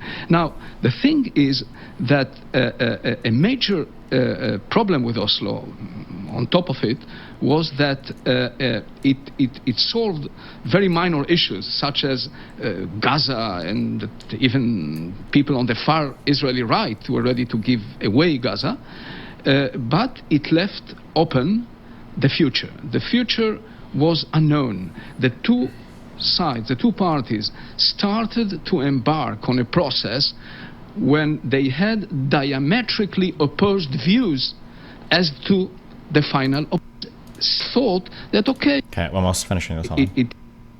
what was the impasse at Oslo, the impasse at Camp David. Since the Palestine conflict, most of your listeners will be sensible of international Jerusalem having been acquired by war. Palestinian right to 60 nations and one. As Dr. Ben-Ami's colleague, a couple of years. Oh my God, the video is not going to have the fucking to the quote. PLO. The PLO is, I'm calling Dr. Israeli foreign minister. Like six videos, but they're all fairly short. Fuck me. Okay. Okay. I'm listening to Ben-Ami's opinion here, and he believes that the Oslo Accords didn't do enough for the Palestinians. So I see his opinion in here. That's fine. But that's kind of what I was saying, right? No, hold on. Wait. No, hold on. That's not what you're saying. You're saying that your initial claim was that Oslo was done to intentionally undermine the Palestinians. Destiny. What? Okay. Or here, actually, I'm sorry. I won't even accuse you. Tell me what your statement is right now, so that I can be up to date and aware of what's going on. Tell me what the statement is that you're making the claim about. Sure. I think my statement is Arafat was desperate and he made a very bad deal at Oslo, and Israelis took advantage. When I say Israelis, obviously we're being not all Israelis. The Israeli leadership took advantage of that and wanted to stop the First Intifada, like you said. I think that's a fair conclusion, and said, okay, we're negotiating with Arafat, who's been by far willing to give us the most of any Palestinian negotiator. So that's why I say Arafat failed. And also, Fiddlesticks, thanks for the tier 5 subscription, buddy. The first thing I said to you felt like a sham for the Palestinians. That's my take. Okay, two questions then. Here's questions that I have then in general about this, okay? Because this is all new territory to me. I haven't studied or heard or read or known anything about this, okay? I didn't know anything about the idea that there were official delegates in the United States arguing over what the Oslo should be. One is, who were those official delegates? And two was, why would the Palestinians recognize anything that Arafat negotiates then? That's a fair point. And the delegates were, so they were part of, a few of them were part of the PNC, the Palestinian National Commission, I believe it's called. And there's a video I had sent you earlier today, which actually one of the guys is explaining what happened, like how Arafat was calling into his negotiators that were in the U.S. and kind of undermining everything that they said. And there was a lot of secret meetings happen between Israel and just Arafat, undermining what the Palestinian negotiators were asking for in like separate negotiations. So he kind of went behind everyone's back to negotiate on behalf of the Palestinians. Now, your question was, why would the Palestinians accept this? I think it's a fair question. I think there wasn't officially at that point a Palestinian state. Arafat couldn't really enforce anything. He was just looking a way to get back to the territory after being exiled. So I think it's a failure on the Palestinians in that they should have just went out and said, Arafat clearly doesn't have our best interest at heart, right? That's okay. Here's your homework. These are the links I want to read next time you come here, okay? Because I got to do PV stuff because they're gonna get mad at me, okay? Listen, find me information about this. I'm very curious about what were these parallel negotiations. Who were these negotiators? If Arafat is the head of the PLO, and that's the body that's like an observer status of the UN and everything, and that, like, who are these other people that are supposedly chief negotiators that aren't controlled by or answer to or have anything to do with Arafat? And what are these? It did have something to do with Arafat. Arafat just went behind everyone's back, pretty much. I don't understand what you mean when you say went behind people's backs. If he's the leader, he's the leader. He doesn't have an obligation to listen to anybody. So when you have, imagine like a kangaroo, like a fucked up government where the president says, hey, fuck you, Congress, fuck you, Senate, I'm going to make my own rules since there's nothing in place that's going to hold me accountable. Whoa, wait, hold on. The president can't betray Congress because they have different roles, right? They've got different things that they have power over.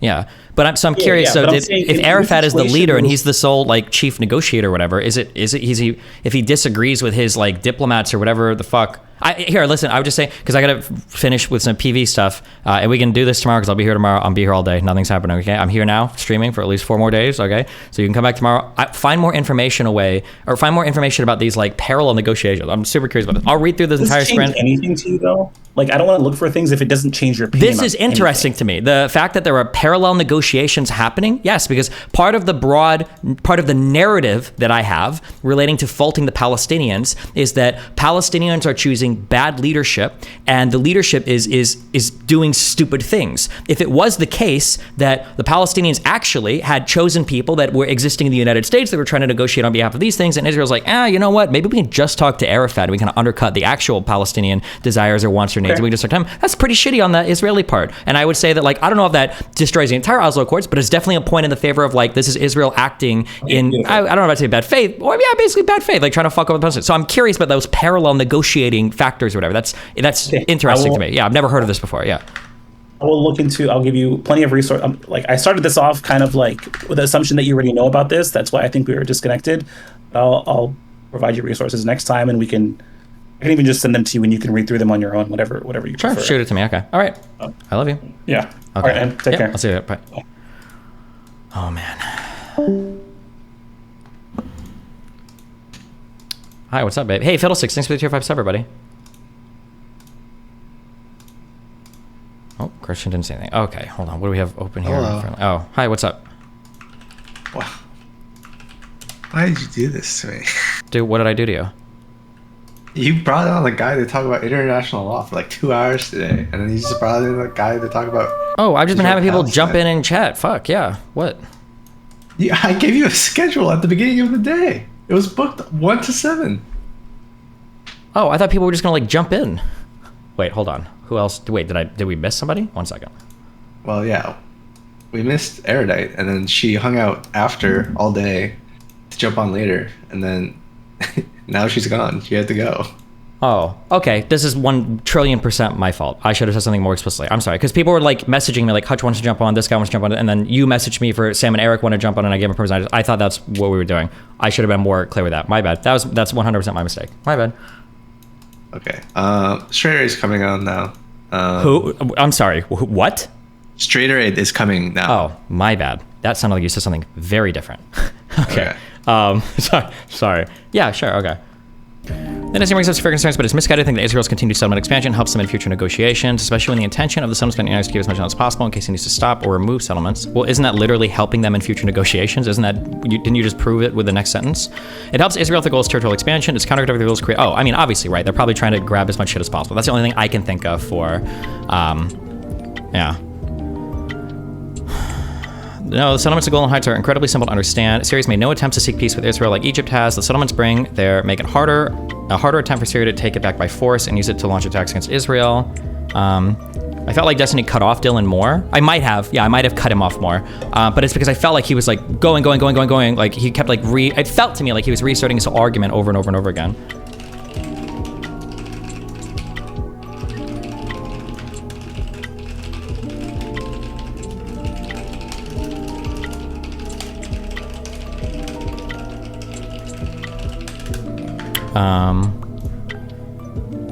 Syria has used the Golan Heights before, just like the Sinai Canal. If Syria attempts to finally have peace and stop using Hezbollah to attack sovereign Israel, then the Golan Heights can be used as a negotiation tactic. But Syria is the Iran and Hezbollah proxy. Why would Israel not continue to settle the heights to decrease their defense or to increase their defense? I really don't understand the argument settlements help with defense. It's just putting civilians in contested land. It puts them at risk.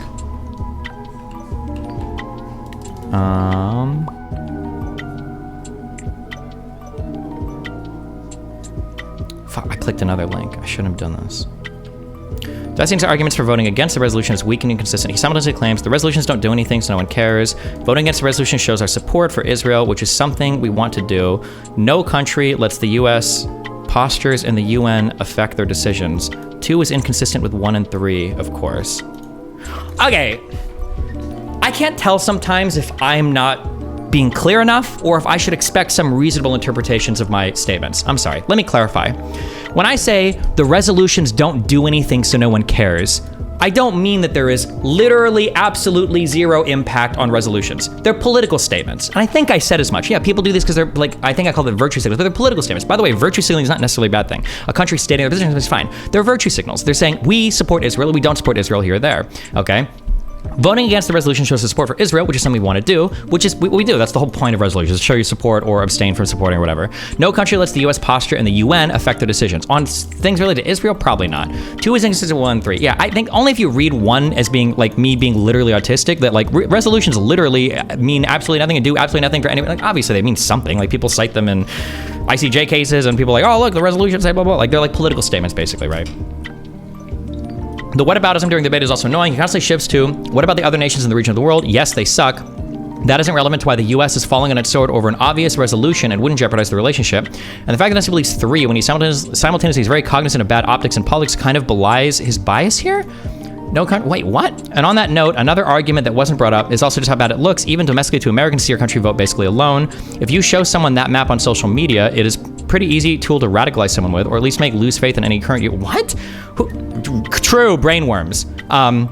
Number one, I don't think the U.S. is going to fall on its sword over and over and over and over again. This is why the U.S. has been pressuring Israel to, hey, chill.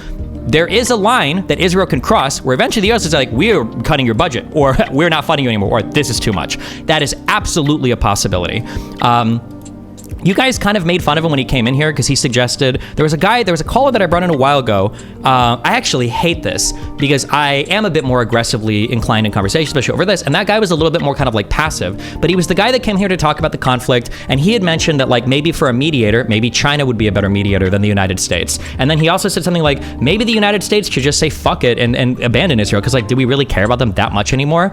And he made those two statements and, you know, chat. And even I at the time was like, this is kind of dumb, blah, blah, blah. But actually the more I think about it, you know, like, would China be the worst mediator? I don't know. The Oslo Accords were literally signed in fucking Norway, right? The Oslo, right? That might have been with, I'm trying to think if Clinton was involved in mediating that or not. But like, and like, would China mediating it be the worst idea? Maybe not. Also, Israel's strategic importance for the United States, I think, was largely founded in the Cold War era, because that's really the only time we supported them was from 66 onwards. Okay, if Israel crashed and burned, you know, 1950, who the fuck cares? 1960, who the fuck cares? It was really like 66 and onwards that we really started to be a huge proponent, a huge supporter of Israel. If that's the case, like, is it worth it right now to damage our credibility in the world's in the eyes of the world over Israel? Like, is it that important of an ally? Like, we trade with them, they do make a lot of cool shit. I do agree with that, but like, enough so to damage our foreign reputation? I'm not sure. I don't know. I think it's a good thing to think about. I think that like the intelligence that we get from Israel, especially relating to enemies like Iran, I think that the obviously, I don't know how much it matters, like, you know, port access, Mediterranean shit. I don't think the U.S. can ship anything it wants anywhere it wants in the world, of course. Obviously, the intelligence there, support from the, like, the intelligent people, the educated people, the tech and everything that comes out is good, right? I mean, it's a good country to be friends with, but, like, so much so that you throw everything away from it? Yeah, I'm not sure. But yeah, anyways, sorry, that was just like a random, I remember that guy, when the guy spoke to me, he sounded like a little bit kind of meek, and I think that encouraged the audience to like jump down his throat really aggressively. But I think his points were like, okay, I don't think he said anything like completely stupid. I think we had one major agreement over like, did Israel feel like they had to start the 6-day war, which apparently there's a lot of disagreement over, or a lot of obviously politically biased on both sides. But yeah. Anyway, sorry. Is DylanBurns talking too much? He was making a lot of claims and piling them on top of each other and just clearly wanted to go one by one, but he would keep changing, and he did. This is kind of what I feel. I definitely cut Dylan off a lot too, though. We were cutting each other off because I think we both wanted to kind of like lay out like full claims for sure.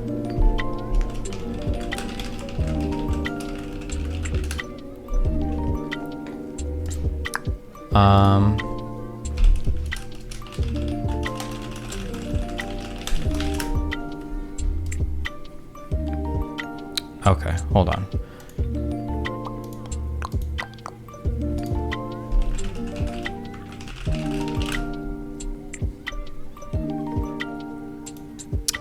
Oh, that retard couldn't answer why the PA doesn't hold elections in the West Bank. I mean, I don't really know why they stopped doing it after Hamas. Was it just because Abbas thought he would lose power? That's my guess, and I've kind of heard that repeated, but I don't actually know the stated reason for why. I don't actually know 100%. I wouldn't bet money on that. I'm not sure. I don't really know either. The guy who said Hamas got his blood pumping at Destiny. Destiny, do you believe that Biden continuing to support the war effort is in his best interest for re-election? Yes, Israel's unbelievably popular with most American voters, of course.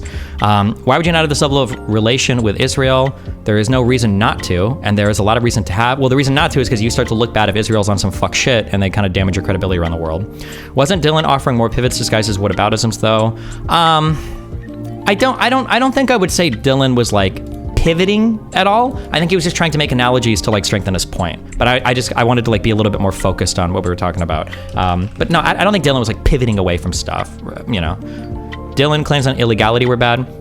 I understand that Dylan's claims on illegality might have sounded bad, but like, you gotta admit, my position on this right now is like pretty unique and also like pretty nebulous. I still don't know how I feel about international courts.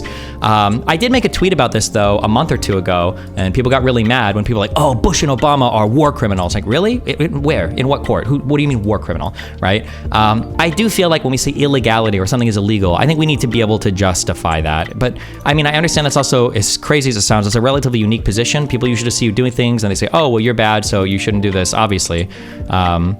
So, was any of this music any good or not? Fuck me. Yeah, I don't know.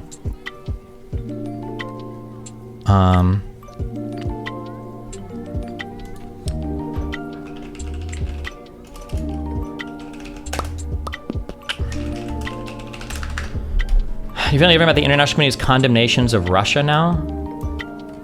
No, I think condemnation is fine. I think it's fine to condemn Israel, but it just means something when you say legal or illegal. I really have tried to maintain consistency on this. Like, for instance, I've never said, for instance, like, Russia is genociding Ukrainians. I don't think, I hope I've never said that. If I have, I take it back, or I was stupid saying, like, I don't think I've ever said war. It's war, right? Obviously they're gonna be killing Ukrainians, right? Even when, I remember when that one thing came up, this is the most we'd ever dived into like war crimes before, was when Russia bombed power plants in Ukraine, and people were like, it's war crimes, it's civilian infrastructure. And then I started digging around a little bit. It's like, well, is it war crimes? I don't know. Is it actually illegal to target power plants and shit? Doesn't everything kind of help the war effort? Yeah, I don't know if, I try to be pretty even on this, even though obviously I hate Russia. I'm super pro-Ukrainian. I'm not gonna sit here and stand for Putin ever. Yeah.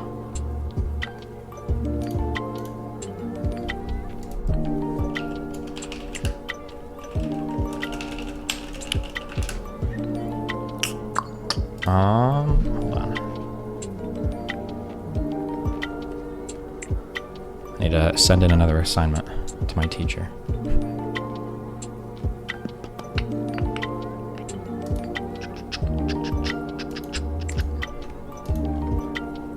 Russia kidnapping kids counts as genocide? That might. I don't know enough about that in particular, though. I see that number thrown around. I hate to sound... I'm so sorry. Take everything I say with a grain of salt, remember.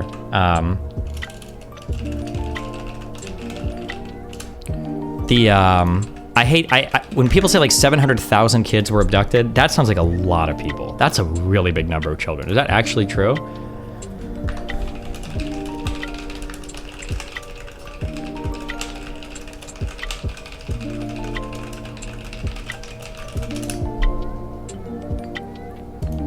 I think that was the number given.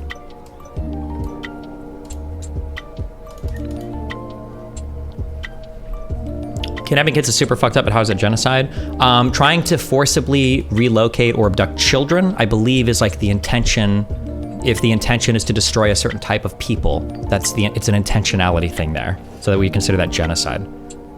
When mass everything of children is involved.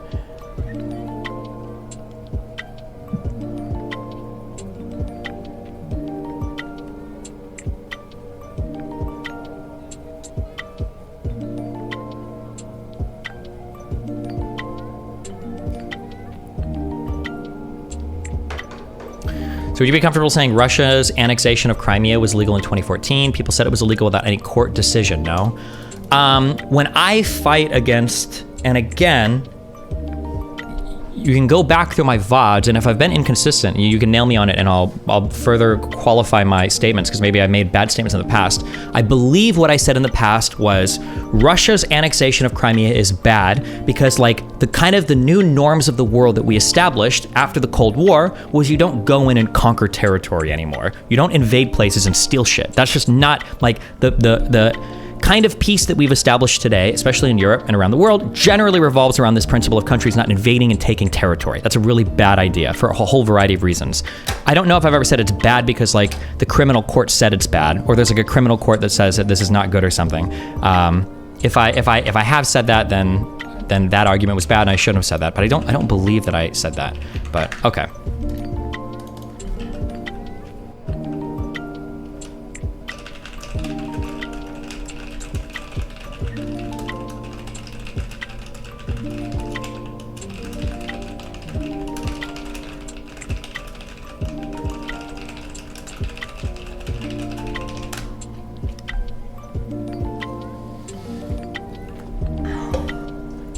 not engaging with the subject in a thoughtful manner. They're just kind of simple. If ICJ has jurisdiction over blah, blah, blah. If Israel and Syria aren't signed on, too bad ICJ is, okay, yeah. Seemed pretty even in speaking time, but given that both were fairly passionate about the topic, Dylan seemed a bit frustrated, so that may contribute to his perception. However, I want to use this chance to lay some thoughts out. I think that he was wrong in this conversation in a certain sense, and I think that that's where Dylan's frustration was coming from. When we say something is illegal or not, we usually are doing so prior to an actual ruling by a court. If we don't do this, the court won't be able to rule on things in the first place. A law and text is written, some executives look at it, see if they think something breaks their interpretation of the text, and then the court decides that this was valid, but the UN lacks a proper executive that could just go to arrest a country. This makes it more difficult. Okay. So here's my issue with why I don't like these big words like apartheid and all this shit with, can you refute this? Why are you linking me these weird clips? Chill. The problem is that, like, usually when we're thinking about whether things are legal or illegal, it's usually pretty simple, and it's usually like with respect to a very simple law. So if I have a store, somebody comes in, they steal $10,000 worth of shit, and then they run away, and they're like, I've got the same last name as you, so it's not stealing, right? I can look at that person and be like, hold on, there's no statute that lets you steal from me with the same last name as me, and clearly, like, other people have been arrested for stealing. Like, this is obviously wrong, okay? This is clearly and obviously wrong, so fuck you, okay? Now, let's say that we're on a ship in international waters, and somebody's running a hot dog stand, and somebody goes to buy a hot dog, but right before the cash trades, the wind blows the hot dog away into the water. And then let's say that the guy with the cash puts it into his pocket and jumps into the water, and then goes and fetches the hot dog from the water and is brought back up, and now they've sailed into another country's waters, and now he goes to eat the hot dog, and the guy that ran the hot dog stand was like, hold on, you just stole that hot dog from me. And the guy's like, hold on, I didn't steal it, I was gonna trade, and the money had almost changed hands, and the hot dog fell over, and I retrieved the hot dog from the water, you had already lost it, it was mine, right? And now, and at this point, if somebody's like, oh, well, clearly it was illegal because he stole the hot dog because of this law. It's like, hold on. This is a really complicated situation that we have absolutely no other basis of comparison for. I can't look at case law relating to this. I don't know how many people drop hot dogs in international water right before they trade hands for money. Like, I don't know if I could, yeah. That's my issue with Israel, is that a lot of the things around here are so unique that people want to just compare it to, like, oh, well, what about annexation of, territory in, like, what about Poland and Germany in World War II? Or what about when the U.S. occupied, and it's like, oh, these are so different. I don't know if you can very easily just say, oh, yeah, it's clearly illegal, right? That's the confusing part. Yeah. Or actually, here's a better analogy, actually. Here's a really good one that's all relevant to all of us today and all the time, okay? When somebody says, like, oh, that's clearly copyright infringement, right? This is a hot topic right now.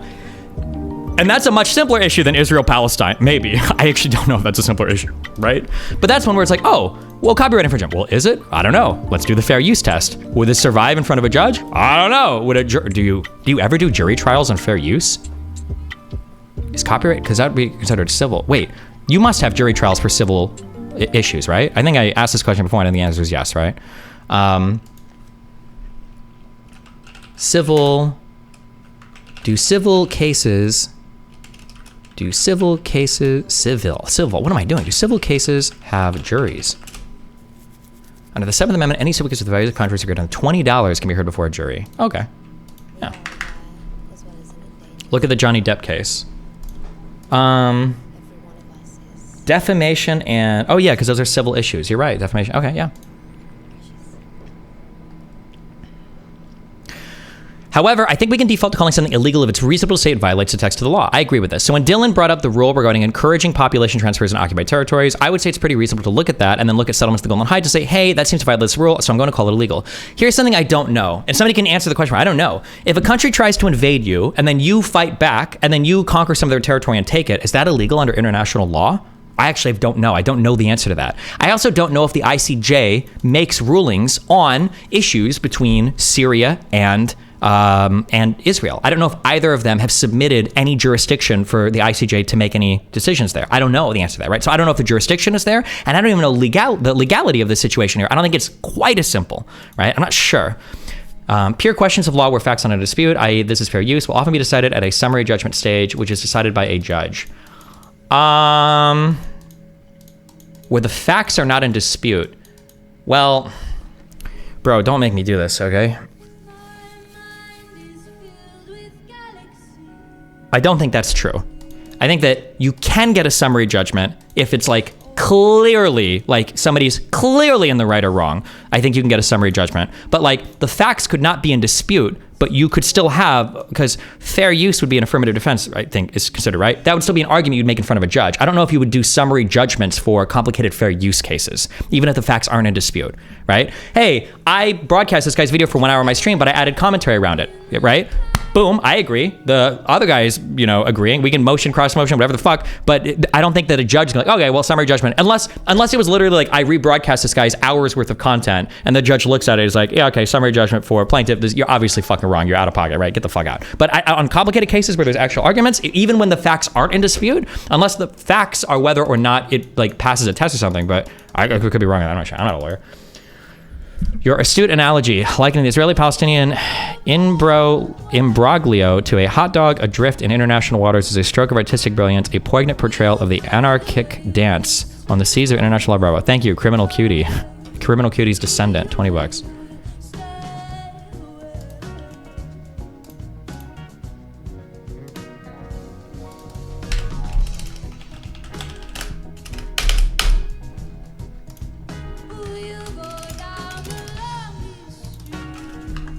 Jesus.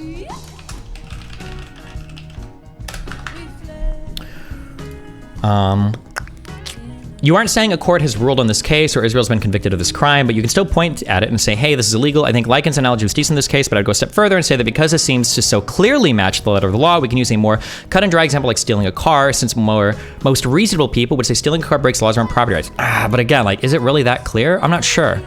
The other argument is about the concept of a law. Laws are meant to be principles of conduct that are determined by a community, laying out how they want to function and cooperate with each other. They're a product of their community, so when you have a resolution adopted by basically the entire world condemning an action, saying it is illegal, I think it's okay to say, hey, this is clearly violating some intended rule of the game that the international community wants members to abide by. And yes, I know it's a General Assembly resolution, and they're generally dumb, especially when certain blocs seem to be the ones pushing a vote, but when a resolution is adopted with overwhelming support, it indicates that some norm exists that is being broken by the offending party. Maybe, kind of. It's so hard for me to, man, bro, I'm a super US cuck when it comes to our legal system.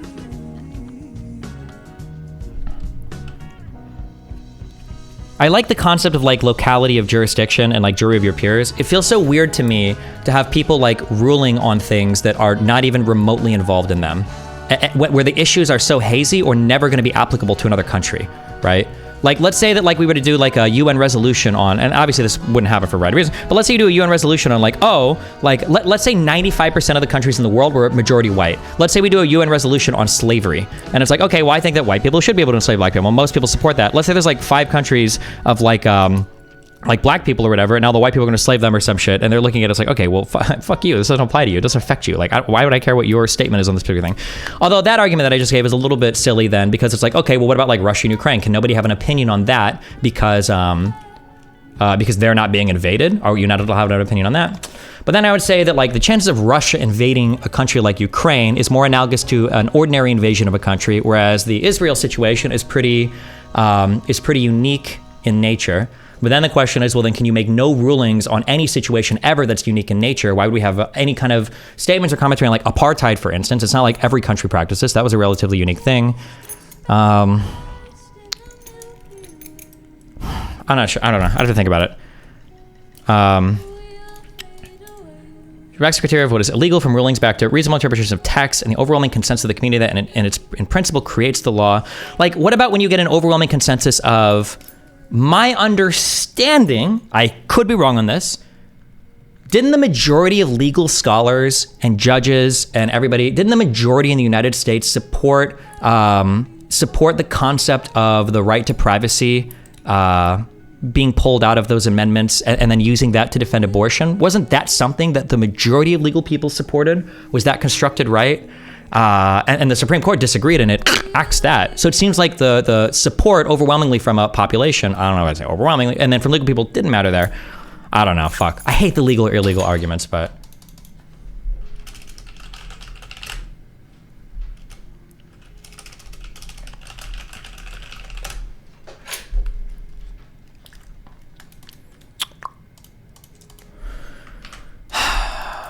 This part is more philosophical. What is law? Well, see, so that's the hard one, and this is why I hate talking about international, even morality, right? What I like about law is you've got a whole group of people that have all these different moral positions, but roughly speaking, they can draw a circle around some things where they're like, this, we feel so strongly about this, okay? And we feel like this is so integral to a functioning society that we're gonna codify this and we're gonna establish third-party bodies to enforce these particular rules. We're gonna call this a law. It's essentially codified morality that we all agree needs to be enforced on the population, and we're gonna trust the third party body to do the enforcement here, okay? That's it. We'll subject ourselves to these rules, right? That's law. However, in the United States, if you've got conflicting people, so here's like a really big example. Maybe people don't realize this as much, right? In the United States, if I'm breaking a law against you and I live in Florida and you live in Texas, one of the largest legal battles that we might happen before anybody steps in a courtroom, before any discovery happens. Our biggest legal battle might be me trying to fight for where I think I should stand trial, right? I might fight that I'm in Florida. I absolutely have a right to stand trial in Florida because I know the laws here are favorable to me. I know what I can do in the state. Fuck you. I'm not going to Texas with fucking habit.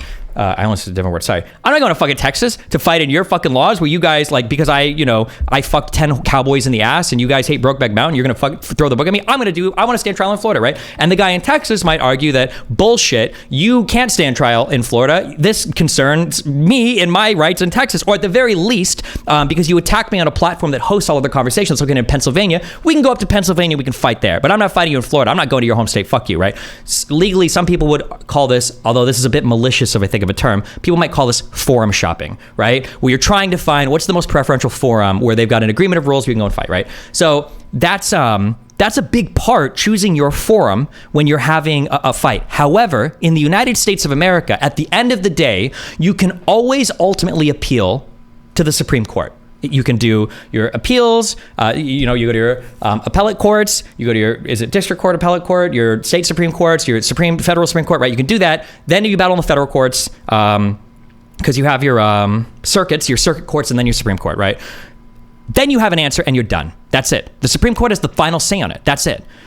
However, when you're litigating matters between two countries, who is the ultimate authority by which you appeal to? That's the challenging thing. I can very clearly and easily come to, well, maybe not easily, but we can settle in the United States, anywhere in this country or U.S. territories, or on a U.S. base. I can figure out, like, at the end of the day, we'll know who's right or wrong, because at the end of the day, we got 9 people that will make a determination on it. We'll know for sure. But when countries are fighting, it's so difficult for me to be like, well, who has the jurisdiction? Who has the authority? And I know that, like, these questions sound like lame and stupid. It's like, oh my God, my diction. Who fucking cares? Who's got the authority? Blah, blah, blah, blah, blah. But when you're talking real law, Pisco will back me up here, okay? When you're actually talking about legal systems, things like jurisdiction aren't always, it's not even just important, it might be paramount, it might be the most important issue. This is why when organizations for economic deals exist, like the WTO, things like mediation or arbitration or agreements for how to resolve disputes are very, very, very important. They're the most important parts, I would argue, of the WTO, is how these courts are ran, who's giving authority to who, how the judges are. It's very, very, very important.